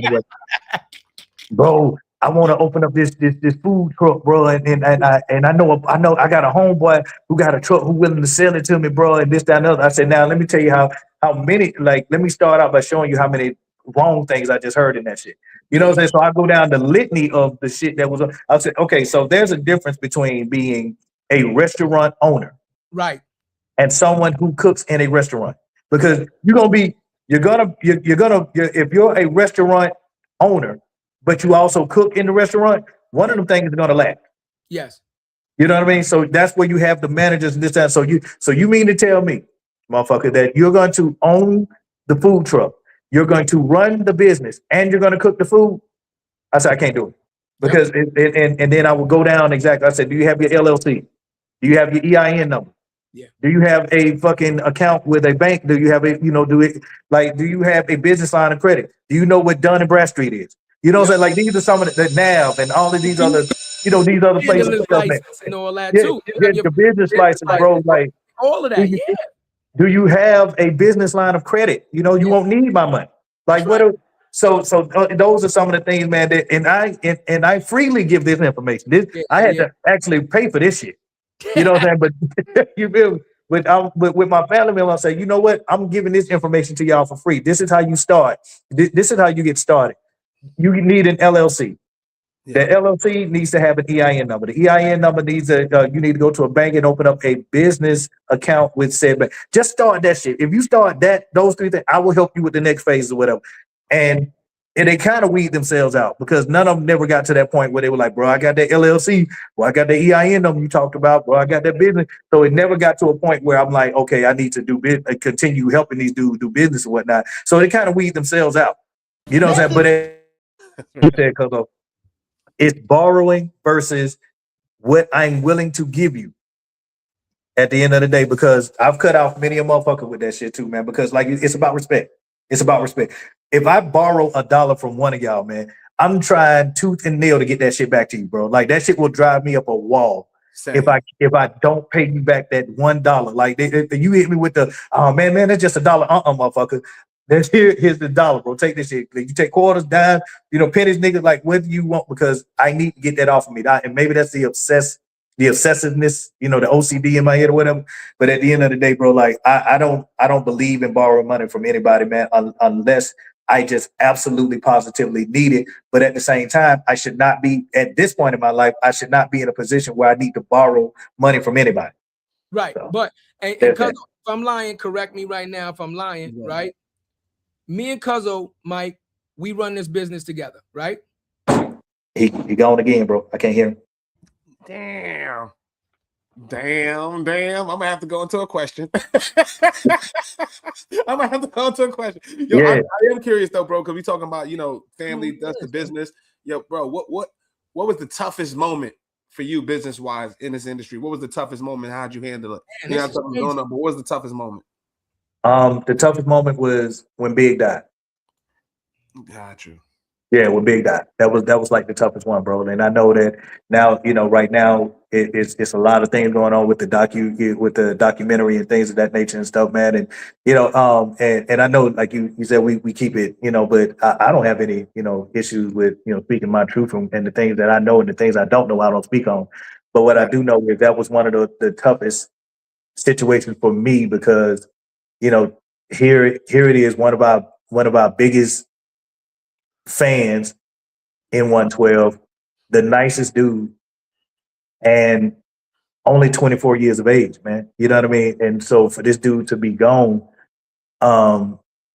it's crazy to me, bro. It is absolutely crazy to me how everything happened the way that it did. Because a lot of people don't realize, man, like 12 was in the middle of all of that. We were right there. We was bad boy just as much as everybody else was bad boy. So when they was screaming bad boy killer and all this other stuff or whatever, we were right there, in the mix of it as well.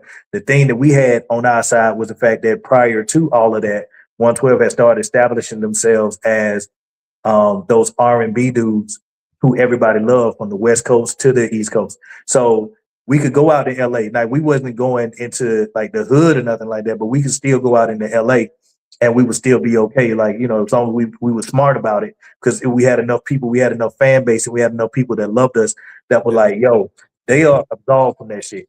So it's only so much of that you can, take with a grain of salt, whatever. But we were right there. We were right there in the middle of all of that shit, bro. And Hayes just had a good comment too for you, Mike. As this gift and a curse, man. He said after Big died, y'all got your first #1 single with Missing You too. So that's a gift and a curse too, man. It was a gift and a curse, bro. But honestly, if I had to do it all over again, I would wait to get a #1 somewhere else. You know what I mean? I want my back. If I had to choose between having my homeboy here or having that #1, bro, clearly I would choose for Big to be here. But no, it was definitely a gift and a curse. And you learn from that and you move forward. So I am forever grateful, but I didn't want a number one that badly. You know what I mean? That somebody had to pass away and stuff. So it was hard. It was very difficult. It was challenging. It was depressing. It was all of those things, bro. Like anything that you can imagine, bro. That's what it was. But we had to man up, you know, and we had to, you know, pull us together, you know, as a family, because we were the Bad Boy family. Yeah. And just come together, bro, and just, you know, listen. Big's gone. Our flagship artist is gone, but he's gone in not in the spiritual sense, you know, in the physical sense, he's gone, but you know, spiritually in the supernatural, he's still there. So we always do something to honor him. Like, and even in 112 shows now, we still do a segment because we're the only R&B niggas that could really do this shit. Is we pay homage to B.I.G. and because back then, before, you know, the making of the band and all that shit, where niggas had to recite all of Big's lyrics, we already knew. You know what I mean? Like nobody had to tell us that we had to learn Big's lyrics and shit. Like we already knew, you know, Juicy. We already knew the what with Method Man, and you know that we already knew Who Shot You and all this other shit, man. Like we knew all of that shit, bro.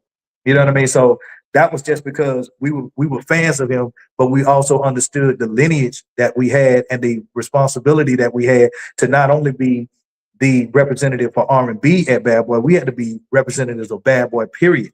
You know what I mean? You couldn't tell me about a Faith Evans record because I was there. You couldn't tell me about a Carl Thomas record because I was there. You couldn't tell me about a Mace record because we were singing the backgrounds on some of that shit. You know what I mean? A Total record. You know what I mean? The only dude that we didn't work with was Craig Mack. His album was already done before we got there shit. So we didn't get an opportunity to work with Craig. But everybody else, bro, like, what do you mean? They in the SSL, we in the need. Or somebody's in pre-production. Wouldn't you be like, hey, bro, come sing this real quick? I bet. You know, that's how it was, man. It was, you know, it was no money involved or no shit like that. Or my manager got to talk to your manager and all this other shit. It was like, yo, I need you to come sing this shit real quick. I bet. I ain't doing that. And you go, you know what I mean? It's like, you know, it was like Total, we need you to come in here and sing this part for us real quick. Or Faith, can you go, your love is wonderful. Go sing that real quick. Boom. And it was that what it was, man. So we're taking that same energy, bro. Like that's you know, we pulled together, man, and we were really, you know, a family oriented situation, bro. So, you know, that hurt. I love that. That was the toughest shit. I love that. Can you hear me now, Mike? No. You can't hear me? All right, we got to have Mike exit and come right back one more time. Yeah. You come right back. Come back because we're about to close out anyway, bro. Yeah. We got to get you to make sure he hear him. You know what I mean? Just try to come back in. Yeah. All right, let me do it again. You know what I mean? Give you love, and we're gonna talk our shit real quick. Ladies and gentlemen, again, this is what entrepreneurship looks like. Now, mind you, how many episodes have you guys watched? Once again, this is the same setup, the same system, and it just goes to show you that no matter what, right? You can have the same setup, the same system, nothing moves, the same settings, and somehow, some way, sometimes things go wrong. You understand what I'm saying? But you have to be able to pivot. You have to be able to pivot and just work through it. You know what I mean? You can hear me now, Mike? Yes, sir. I'm here. Here we go. I got a question now. So now you've worked with a lot of artists and you've been around, right? Mm-hmm. Who was one artist that if you could name right now that you never got a chance to work with, that you was like, damn, I wish I would have got a collaboration or been able to been on a track with them? Who would that one artist be right now? Anybody, any genre? Anybody. Yeah, any genre. Like if it was one person, like if somebody came to you right now, like, yo, Mike, name the artist, we getting them on the record with you right now. Let's make it interesting. Make it one singer, one rapper. Okay, we can do that. Yeah, R&B. R&B and rap. Let's do it. Yeah. Okay. One rapper I would have. Who? One singer I would have. It would have been Whitney Houston. Whitney. Wow. Whitney. Okay. It would have been Whitney. It would have been Whitney. Absolutely.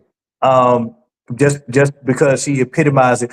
I'll tell you a story, bro. Because we actually went on tour with Whitney back in 1998. We were the opening act for her tour, and she pulled me to the side, right? Like out of all of us, and I thought I was in trouble, like, you know, because I got a mouth and all this other shit. I thought she had heard me say some shit or something like that. And I'm like, oh my god. So we're behind the scene. We're packing up. Everybody's leaving. Production is breaking everything down or whatever. She's at her bus getting ready to hop on or whatever. And she sees me walk by. She said, "Come in, little boy." And and you know that coming little boy, like you know your ass is in trouble, right? So I'm like, so I'm walking real slow, like I'm over here thinking to myself, bro, what the fuck did I say? Did I say anything crazy? This, that, and the other. She pulls me to the side. She was like, I need you to go into the studio and record this song. And she sung the whining song. The question is, will I ever leave you? The answer is no, no, no, no, no, no. Right. No, no, no, no, no, no, no. Oh. She wanted me to sing that shit. She was like, and then so I started singing it with her. And she was like, she just started, like, she was like shouting and shit. Man, that shit, but when I tell you, that shit made me feel so good to know that somebody like Whitney was validating my vocals, nigga. Yeah. I couldn't wait to go home and tell my mom. I said, Mama, Whitney Houston, they pulled me out of all those. And then she wanted me to sing it. Mama, I made it, shout it. Like, that was the mentality, man. Like, I was so happy that she just pulled me out of the forefront. You know, of course, you know, much respect to, you know, the entire group. But that was my moment, bro. Like, you know what I mean? Like, forget it. Damn, Forget birthdays, I wish bro. you Like, had that on video, Mike. I wish man, it was in this day and age where they record everything and you was oh my able to have God, that bro. piece. Do you understand? Yeah, man. Do you understand like just how crazy that would have been, bro? For people to, because it was so organic, bro. Like I knew I was in trouble. I knew I had fucked up. I knew I had said some shit out of pocket. I'm finna get us kicked off this tour. It's something, bro. And she came on, she was like, I need you to sing this song. The question is, I was like, oh my God, bro, I made it, man. So that's Whitney. So that was Whitney. And as far as rap goes, you know who I love right now, bro? Okay. Coast Contra. Oh, who's that? I don't know. They like the old school for the dude with the dreads. Yeah, Razkaz got two sons in that group, bro. They remind me of a 112 where it's like all four of them can rap on the same level as each other and shit. It's like no weak link in they shit, bro. And I'm like, bro, that is the equivalent of 112 right there. You know, they, pre being slim at this point. So it's like, man, it's just that shit was just crazy with that Coast Contra. Them cats, man, they own some like old school hip hop, bro. Like they lyricists. You know what I mean? So that's, if I have to say anybody else, it'd be Nas. Q-Tip is like one of my favorites as well. I love, man, I ain't even gonna lie, bro. Like, I'm gonna date myself, man. Cool Mo D, Rakim. Legends. Like if I could have did a record with Rakim, bro, like forget about it. Legends. Forget about it. Is there any joint that you turned down that you like? Don't. I will say this, okay? That it's crazy. Sleeping in My Bed was a record that was given to 112 back in 1994. The Drew Hill record. Somebody, yeah. But it didn't sound like it did now. It do when he sung it to us, he sung it on an acoustic guitar. So when he started, got this feeling, and I just can't. It was on guitar. So we heard it and we liked it, but it didn't have all the nuance. It didn't have the 808 underneath it and all the, so when we heard it, it was like, it's dope, but it's not what we was trying to do. Like we wasn't trying to be, because it came across as like super soulful the way that he did it. You know what I mean? So that was a record that we that and a record that Pharrell did for Justin Timberlake. Not a Justin joint. I think and I would have to talk to Slim just to get the exact one, but I think it's the one that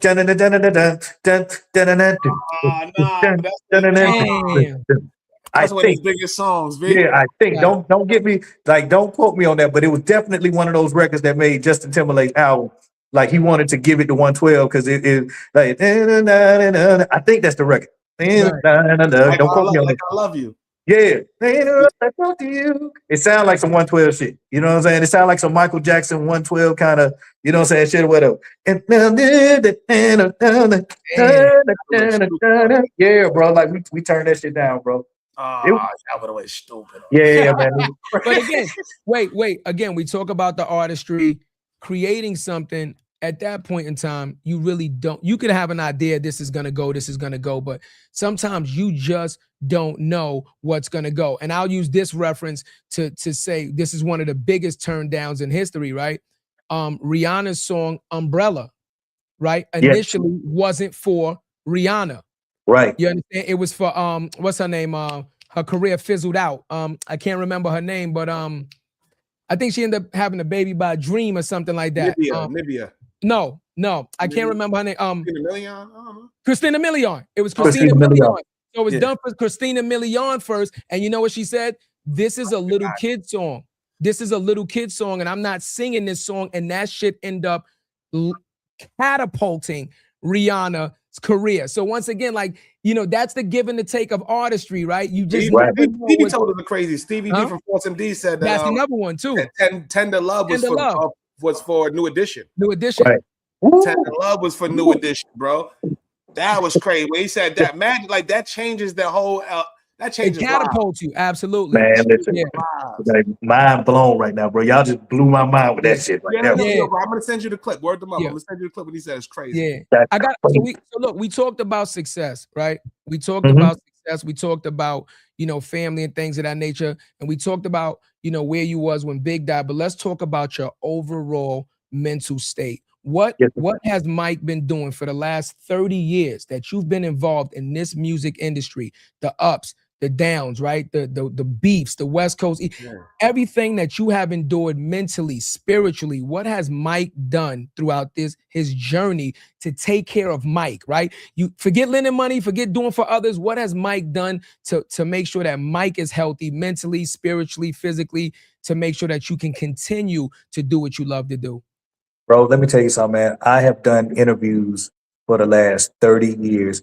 And when I tell you that might be the best question that I've ever received in my life, right? Because nobody ever asked, how are you? How are you, bro? How are you, You know, bro? Nobody asked her because, you know, of course we all right. We got so much money, we can hire the best, you know, this, we can hire the best that. Of course you're all right. Of course nothing's going on with you. Of course, bro, when I tell you that shit sent chills down my spine, bro, to hear you ask that question. Not even for me, just in a macro sense, because we don't get asked, and especially as Black men, it's seldom that we get highlighted, you know, in any capacity other than being what? A negative, negative connotation or whatever. So, hey, bro. So I just, before I even answer, bro, I just want to say, of course, thank you, bro, because we don't get that, bro. Like we're always, hey, man, what did they tell us when we was kids? Don't cry, be a man. You know what I'm saying? Can't be no pussy. You gotta, you know what I mean? So God gave us tear ducts for a reason, bro. You know what I'm saying? Like, I'm not saying that you got to be the softest nigga, but at the same time, you should be able to allow yourself to evoke emotion, because all our music is about evoking emotion. We don't have no problem else making somebody else cry.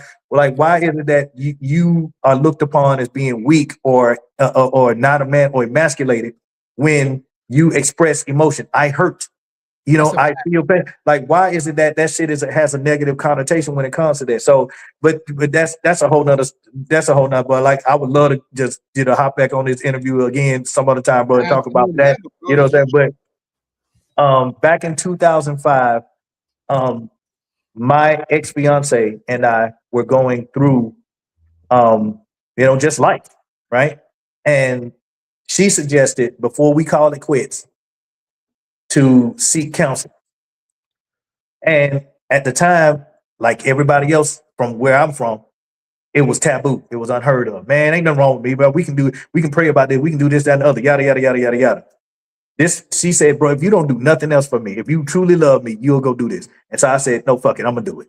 You know what I mean? With the mind frame that I'm actually gonna learn something. It's one thing for you to commit to doing something, but you ain't really, like, you can't fill a cup that's already full. You feel what I'm saying? So I had to empty myself of that bullshit in order to receive what, you know, with the therapist. And this dude named was Dr. Fisher. I'll never forget this shit, man. He went from being our couples counselor to being my personal counselor, being my therapist. Yeah. And from that point on, from 2005 until now, I have a therapist. And what I do is encourage other Black people, specifically Black men, to seek counseling, because there's nothing wrong with it. There's nothing wrong with you. It's just, in our world, the only people that can relate to some of the shit that you are going through is probably the people that you need to talk to a therapist about. Facts. I can't talk about this nigga because I can't talk to this nigga because this is the nigga I need to talk about.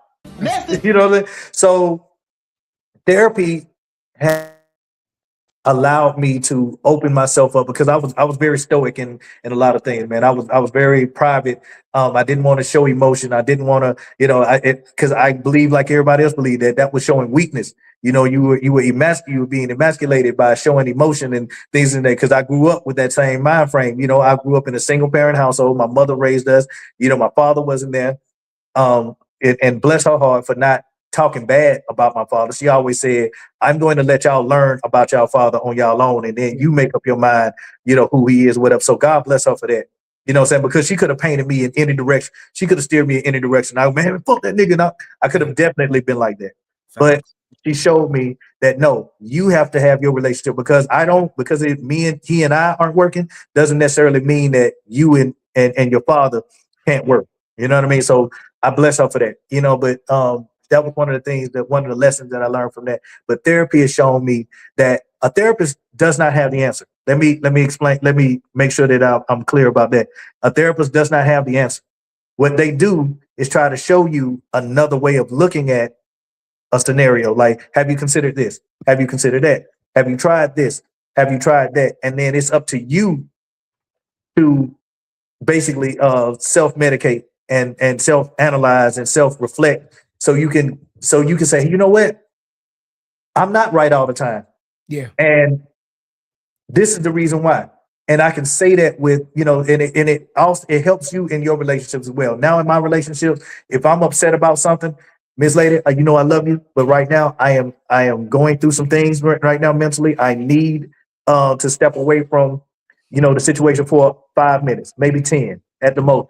Let's, instead of us arguing, because when you argue, what happens? You argue or you talk to each other to rebuttal and not receive what it is that the other person is saying. But if cooler heads can prevail, i.e., let me go step away from this thing for 5-10 minutes so I can cool down, so I can articulate exactly what's going on. Maybe we can find a solution to this shit. But if we barking at each other, it's really just you ain't heard shit. You know what I'm saying? You haven't heard anything that person had to say. You know what I mean? So that's what therapy has taught me, to be a better listener. You know what I'm saying? And here I am, a musician, thinking that I could hear. I wasn't listening. You know what I'm saying? I heard you, but I wasn't listening. And so that's one of the things that I had to learn, man. I'm a better father now because I listen to my kid. Yeah, man.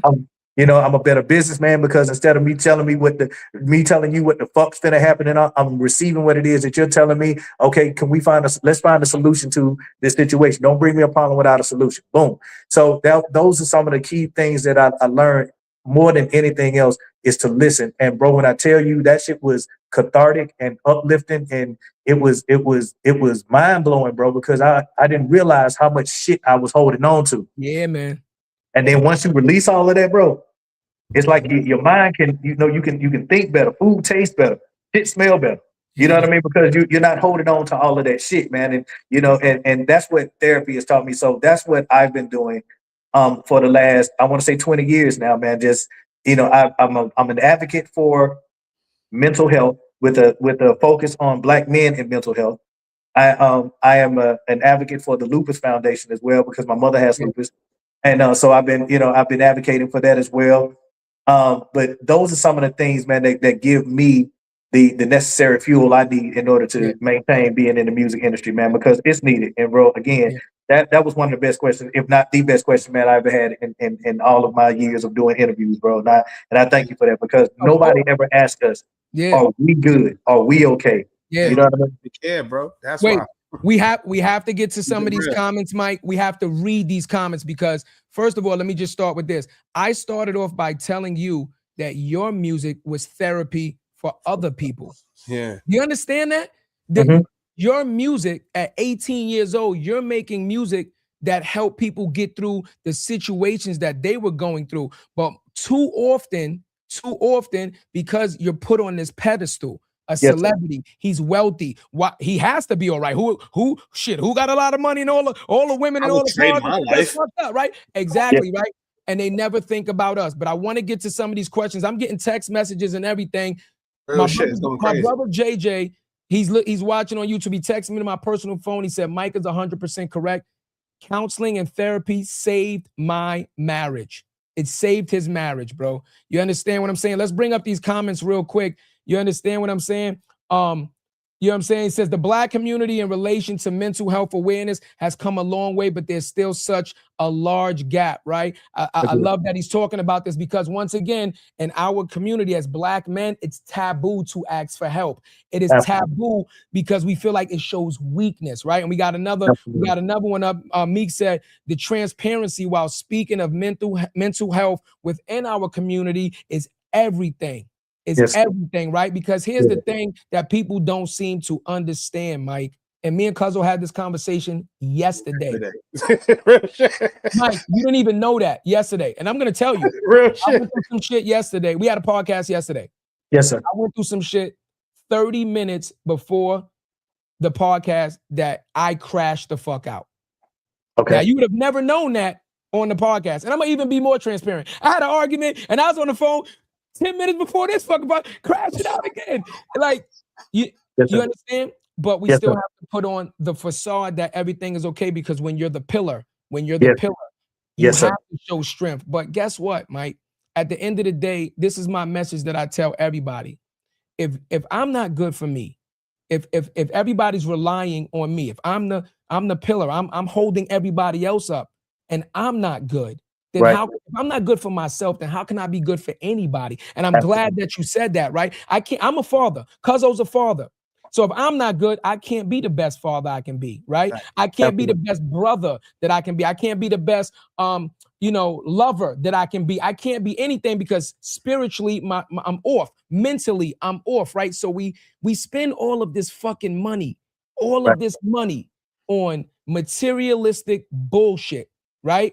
But we don't spend money on this right here, the fucking person, and making sure that you are okay. And unfortunately for entertainers, this is why a lot of entertainers eventually crash out.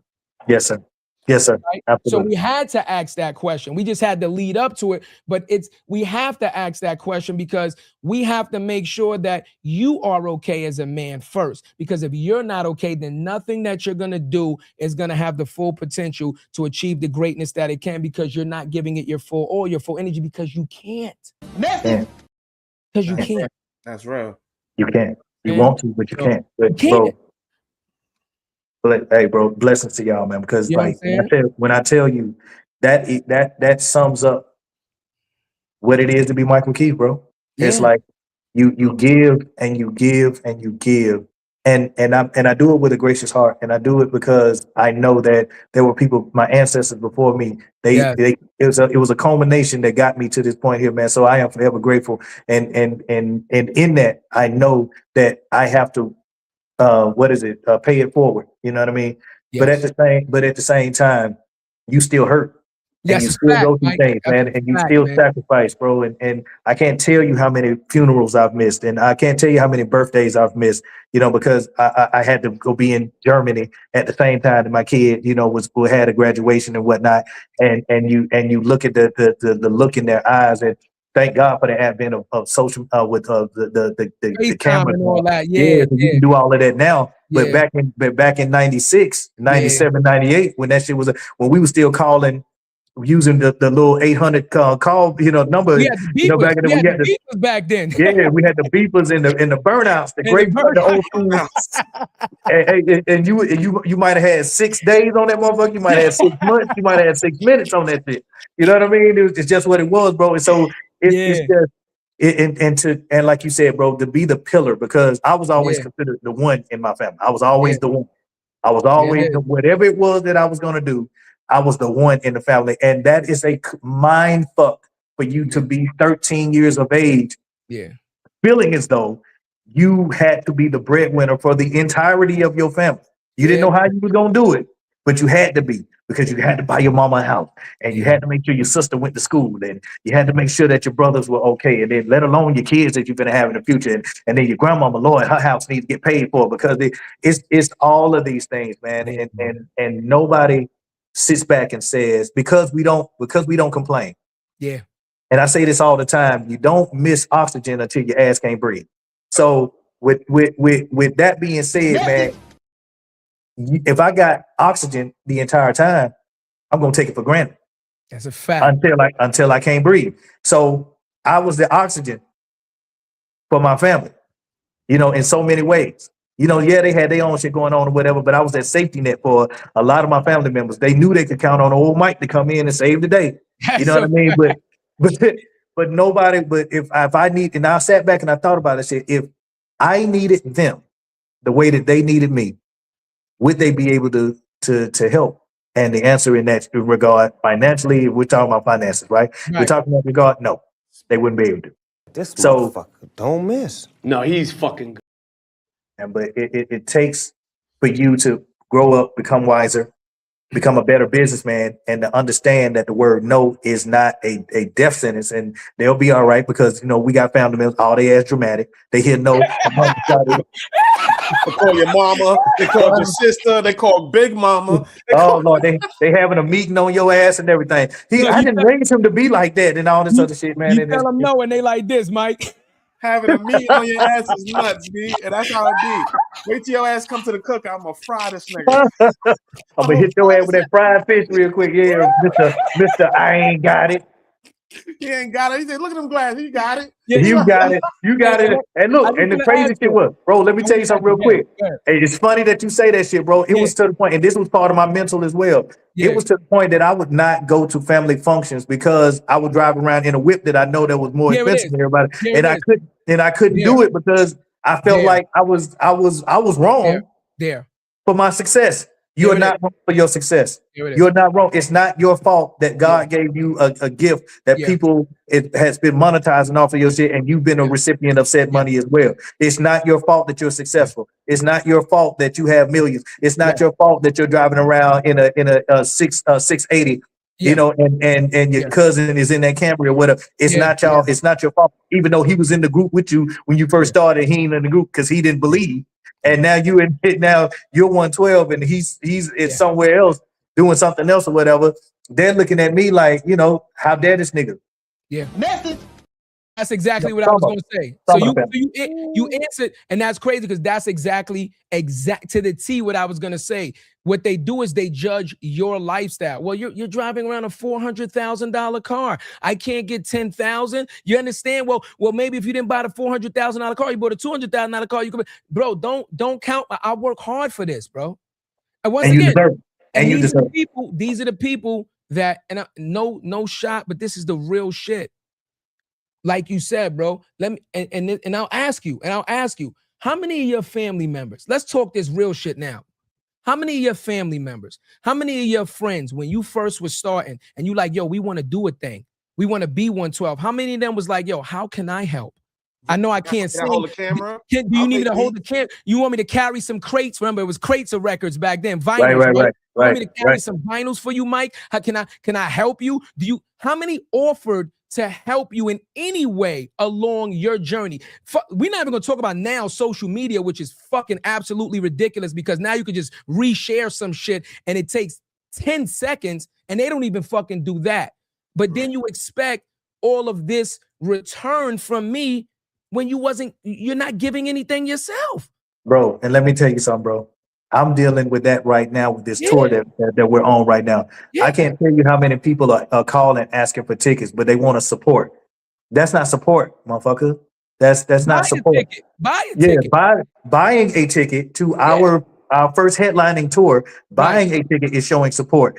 Just showing up and saying that's my cousin or that's I know him and this, that, and the other, whatever the case may be, that's not showing support because this is our headlining tour. So we pay for everything. Everybody knows if this your headline tour, you pay for everything.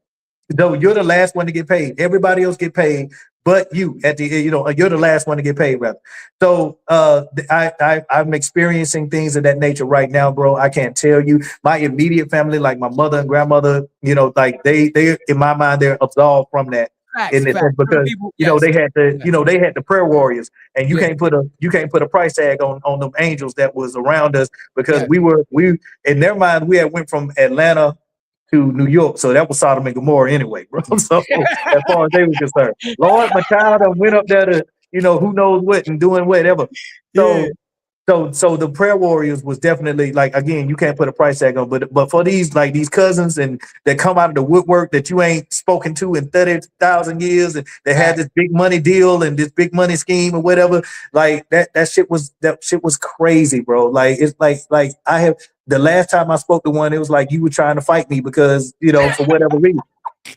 Now you want money, motherfucker? Like, no, that's crazy to me, bro. But I for a long time, and therapy helped with this. For a long time, I was ashamed of my success when it came to my family because I felt like I was shaming them.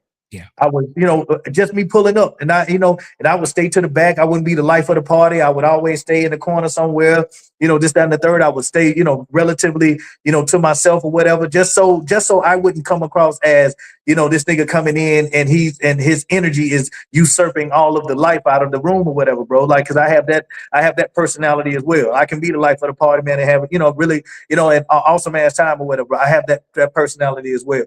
But I knew that, being sensitive to the family, I was like, you know what, bro?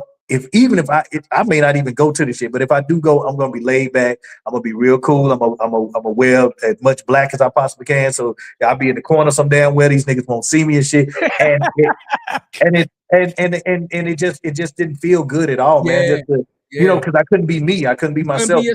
Because I felt like I was shaming the world by showing up in a G-Wagon. I was, if I, Lord forbid, I had my Submariner on, my stainless steel on.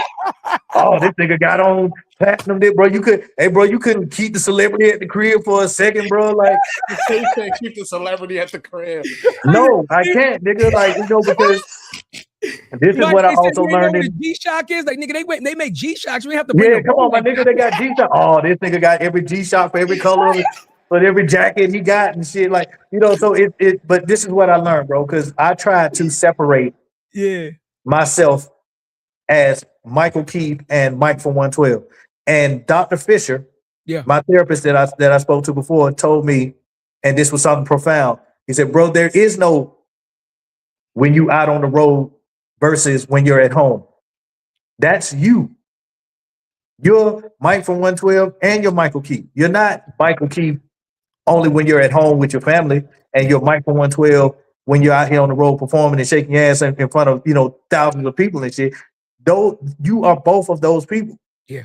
You know what I'm saying? That's the duality, man, and you have to embrace that shit. Like I used to hide the Grammy, bro. I used to hide the Grammy. Yeah. I used to hide it because when people come to the house or whatever, oh, here that nigga go, man, with the goddamn. Bro, we see it, bro. You ain't got a goddamn fucking shining. It's just on the mantle, my nigga. But you know what? Yes, I do, motherfucker. You ain't gotta keep that shit so polished. Yeah, like why you polishing that shit, man? Like, but you know what? What I learned is, yes, I do, motherfucker.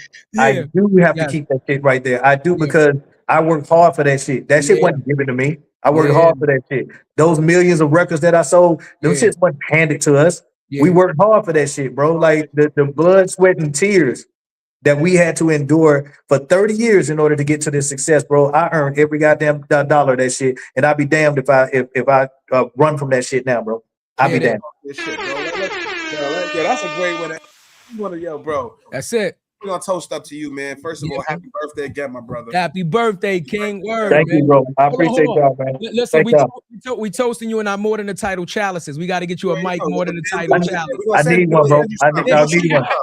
I need one, please, bro. No, bro, but I just want to tell you, bro. This is our first time meeting. If anybody that's listening, this is our first time meeting, right? We've texted. This is our first time actually talking. This is our first interaction. Y'all seen this shit live. When I talk to Mike, man, I feel like I'm talking to my brother. You know what I'm saying? So I want to say thank you, bro. So I want to say thank you for pulling up on your birthday. Thank you for being a solid brother. Thank you for everything you've endured for the coaches. Because there's somebody right now, you've opened doors for a lot of people that are changing their families' lives, and this bullshit that you had to go through that you didn't get fucking flowers for. That's a fact. So we appreciate you, brother. We love you, King. Thank you for fucking with us, man. And you're a part of the More Than the Title family officially, brother. So here we go. Hold on. Yeah, you know what that means, bro. So we are 253 episodes in, man. You are our last episode for 2025. We just had Dr. Knowles on Beyonce's that. We just had the Tavio from Revolt. It don't matter who you are a part of that family. Anybody you want to speak to, don't matter who the fuck it is. you got access to because you with your brothers. That's a I fact. appreciate you, bro. We don't gatekeep, bro. We don't Shoot gatekeep. text, man. Hey, bro, Whatever happens. I appreciate that, bro. Like, listen, bro, listen. You guys have enriched my life, man. Like to an extent I can't even begin to tell you, bro. What a way to start my new year off, man. But just being with like-minded people, people with that same energy, who's about positivity, who's about moving forward, moving the culture forward, you know, in our own way, man. So again, I thank y'all. I bless y'all, man. It's nothing but love on this side, man. As far as I'm concerned, y'all boys are my brothers, man. And we're gonna keep this thing moving out, bro. Like I would love to come back on the show again at the top of the year, man. Whenever you guys will have me, bro. So we can so because there's so much shit we didn't touch on. Now, You bro. know what I'm saying? So we'll have to start from there and then go from like 2000 and go on up. Well, let me tell you this, right? Because we don't gatekeep, and I want you to take us seriously on this, Mike. We believe in moving the culture forward. You had a village help you get to the point to where you are now. We are now a part of your village. This is your show. Be clear. This is your show. You don't need So what we normally do at the end of the show, we create a group text with just the guest and the host, right? That way, if you want to meet somebody, you say, "Hey, man, you just hit us on the text. Hey, I would like to meet so and so." It doesn't matter if you're in the same industry as them or not. You already vetted. We check your schedule. We check their schedule. We put you on a Zoom call. A, this is B. B, this is A, and we get off the call. And whatever business y'all do, or whatever relationship y'all form, that's on y'all. We don't charge for that. That's one of the ways that we give back. You understand? So we want you to take us seriously on that. That's number one. Also, number two, if you're ever, and we come down to Atlanta a lot, so we'll connect with you when we get down there. But if you're ever in New York or you're doing an event, we love, and I'm going to tell you this, and if I'm lying, my cousin's this way. My cousin's right here. He'll tell you. If we know you're doing an event, a lot of times we won't even ask you to show up. We'll show up anyway and be in the front fucking row to show you, now we here to support you, King. So be clear. If you ever when you come back to New York, if you want to just hang out or get a bill, just you know, we could do this. Just hang out. We always do that with our guests because this is not transactional. We can't be transactional. We have to continue to build and be there for each other moving forward, right? So I just want to, you know, add that in. So before we go, you have to please tell the people where to get in contact with you personally, where to get in contact with what you guys are doing with 112, because you got so many comments and stuff. What does the support look like when people need to get in contact with you guys? Yes, so you can reach out via Instagram. The quickest way to get a response from 112, because we've done a lot of business that way as well. So big shout out to Instagram in that regard. But the official 112 on Instagram, the official 112 on Instagram, and my personal is official Michael Keith 112. Official Michael Keith 112. That's MICHAELKEITH, not EAL. Like so, this crazy shit that I don't know why people started with that shit. I spell my name the way Michael Jackson spelled his name. Okay, it was Michael Jordan. Okay, so MICHAELKEITH 112. And my page is, you know, if you've been on the page, you already know what I'm on, man. It's a lot of slapstick comedy stuff or whatever. It's rare that I even do any R&B or anything like, because that's 112. I leave that up to the 112 page. But my page is strictly to make you laugh, because at the end of the day, man, we laughter to me is very cathartic. It's therapeutic, and it has helped me to weather this storm that is life. So I will encourage everybody to laugh. To if you can evoke some kind of emotion daily, it be it laughter, be crying, just to get that shit out of your system or whatever, man. You've lived one hell of a day, bro. So I would encourage people to do so. And again, bro, I thank you guys. This is to me, this is something that I needed. Yeah, man. You know what I'm saying? This was something therapeutic in and of itself, bro. Just to know that there are like-minded people out there, man, that understand. So again, bro, and then y'all being in the industry as well, so I know you understand. You know what I'm saying? So, you know, so it's just know, brother, y'all got a brother in me, man, and it is, and I appreciate that, man. Salute to y'all both, man. And listen, ladies and gentlemen, let me tell you something. And we say this with all of our guests. Be clear. You see, this is what transparency looks like. Cuzzo reached out to him on Instagram, but he didn't do it on no bullshit. He reached out professionally. This man is a professional. Please, If you reach out to him, what we tell you with all of our guests, right? This man is a celebrity. He's a professional, right? Give him time to respond. You're not the only one reaching out, right? Clearly, you can get through because Cuzzo got through. He didn't know Cuzzo, but he reached out professionally with respect. Give this man the respect that he deserves for the legacy that he has built. If you reach out to him, that's all we ask. Because remember, it only takes one person to ruin the attitude to where it's now he stops responding and might miss an opportunity to help somebody or help himself or his family further. Before we take this shit home, because we always carry receipts and we never lie about this motherfucker. Hold on. Yo, you bring out the peaches again. I'm fucking. No. Fuck the peaches. That is crazy. Hold on. And you got the ill. You got the ill white. Madness on the back. You understand what I'm saying? To say minutes on the arm. This shit was 3,000. Me and Fab was in the store at the same time. I'm putting this shit on. Hold on. You see it's a 54. You see the size. I'm putting it on now. Hold on, Mike. I'm putting this bitch on before I fucking finish off the show. Yo. When we talk about influencing the motherfucking culture, we ain't lying. Hold on. This ain't the only one. Don't get it twisted. They call me Chadeo the CEO. I got multiple flavors. I got multiple flavors in these motherfuckers. You heard? I got multiple flavors. I love it. I was a 112 motherfucking fan, and I still got my shit. You know what I'm saying? I got the CDs upstairs. Listen, this is more than the title. This is more than the title. One thing I said, fucking phenomenal. I said phenomenal before we started. This guest came on and he was transparent, man. He was transparent. He told you his story, the ups, the downs, right? And he gave it to you through his lens. This ain't no clickbait. This is why we don't do salacious shit, because this is for the culture. But this man told you he's been working hard and doing things since he was a child. He perfected his craft. Listen to the message. He lives, eat, breathe shit, music, because that was his journey, his path. So there is no handouts. He's earned everything because he's put in the work. We talk about the 10,000 hours that it takes to master something. Think about 30 years of every day working on something. He has far surpassed that. So yes, he's gonna show that Grammy. He should be allowed to show his cards and show his success because he's earned it and nothing was given to him, right? But we also talked about taking care of yourself, right? And we will never leave that out because our society needs to understand something as Black women, Black men. We need to express how we are feeling and get it out, because when we hold it inside, it destroys us.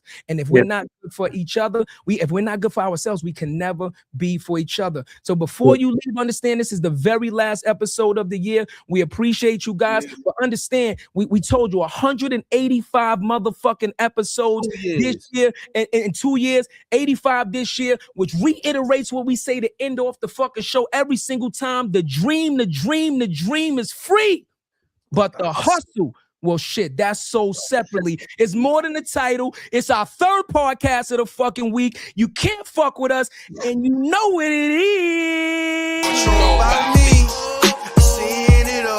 Heard it all. Oh, what you know about me? I done it all. Just wanna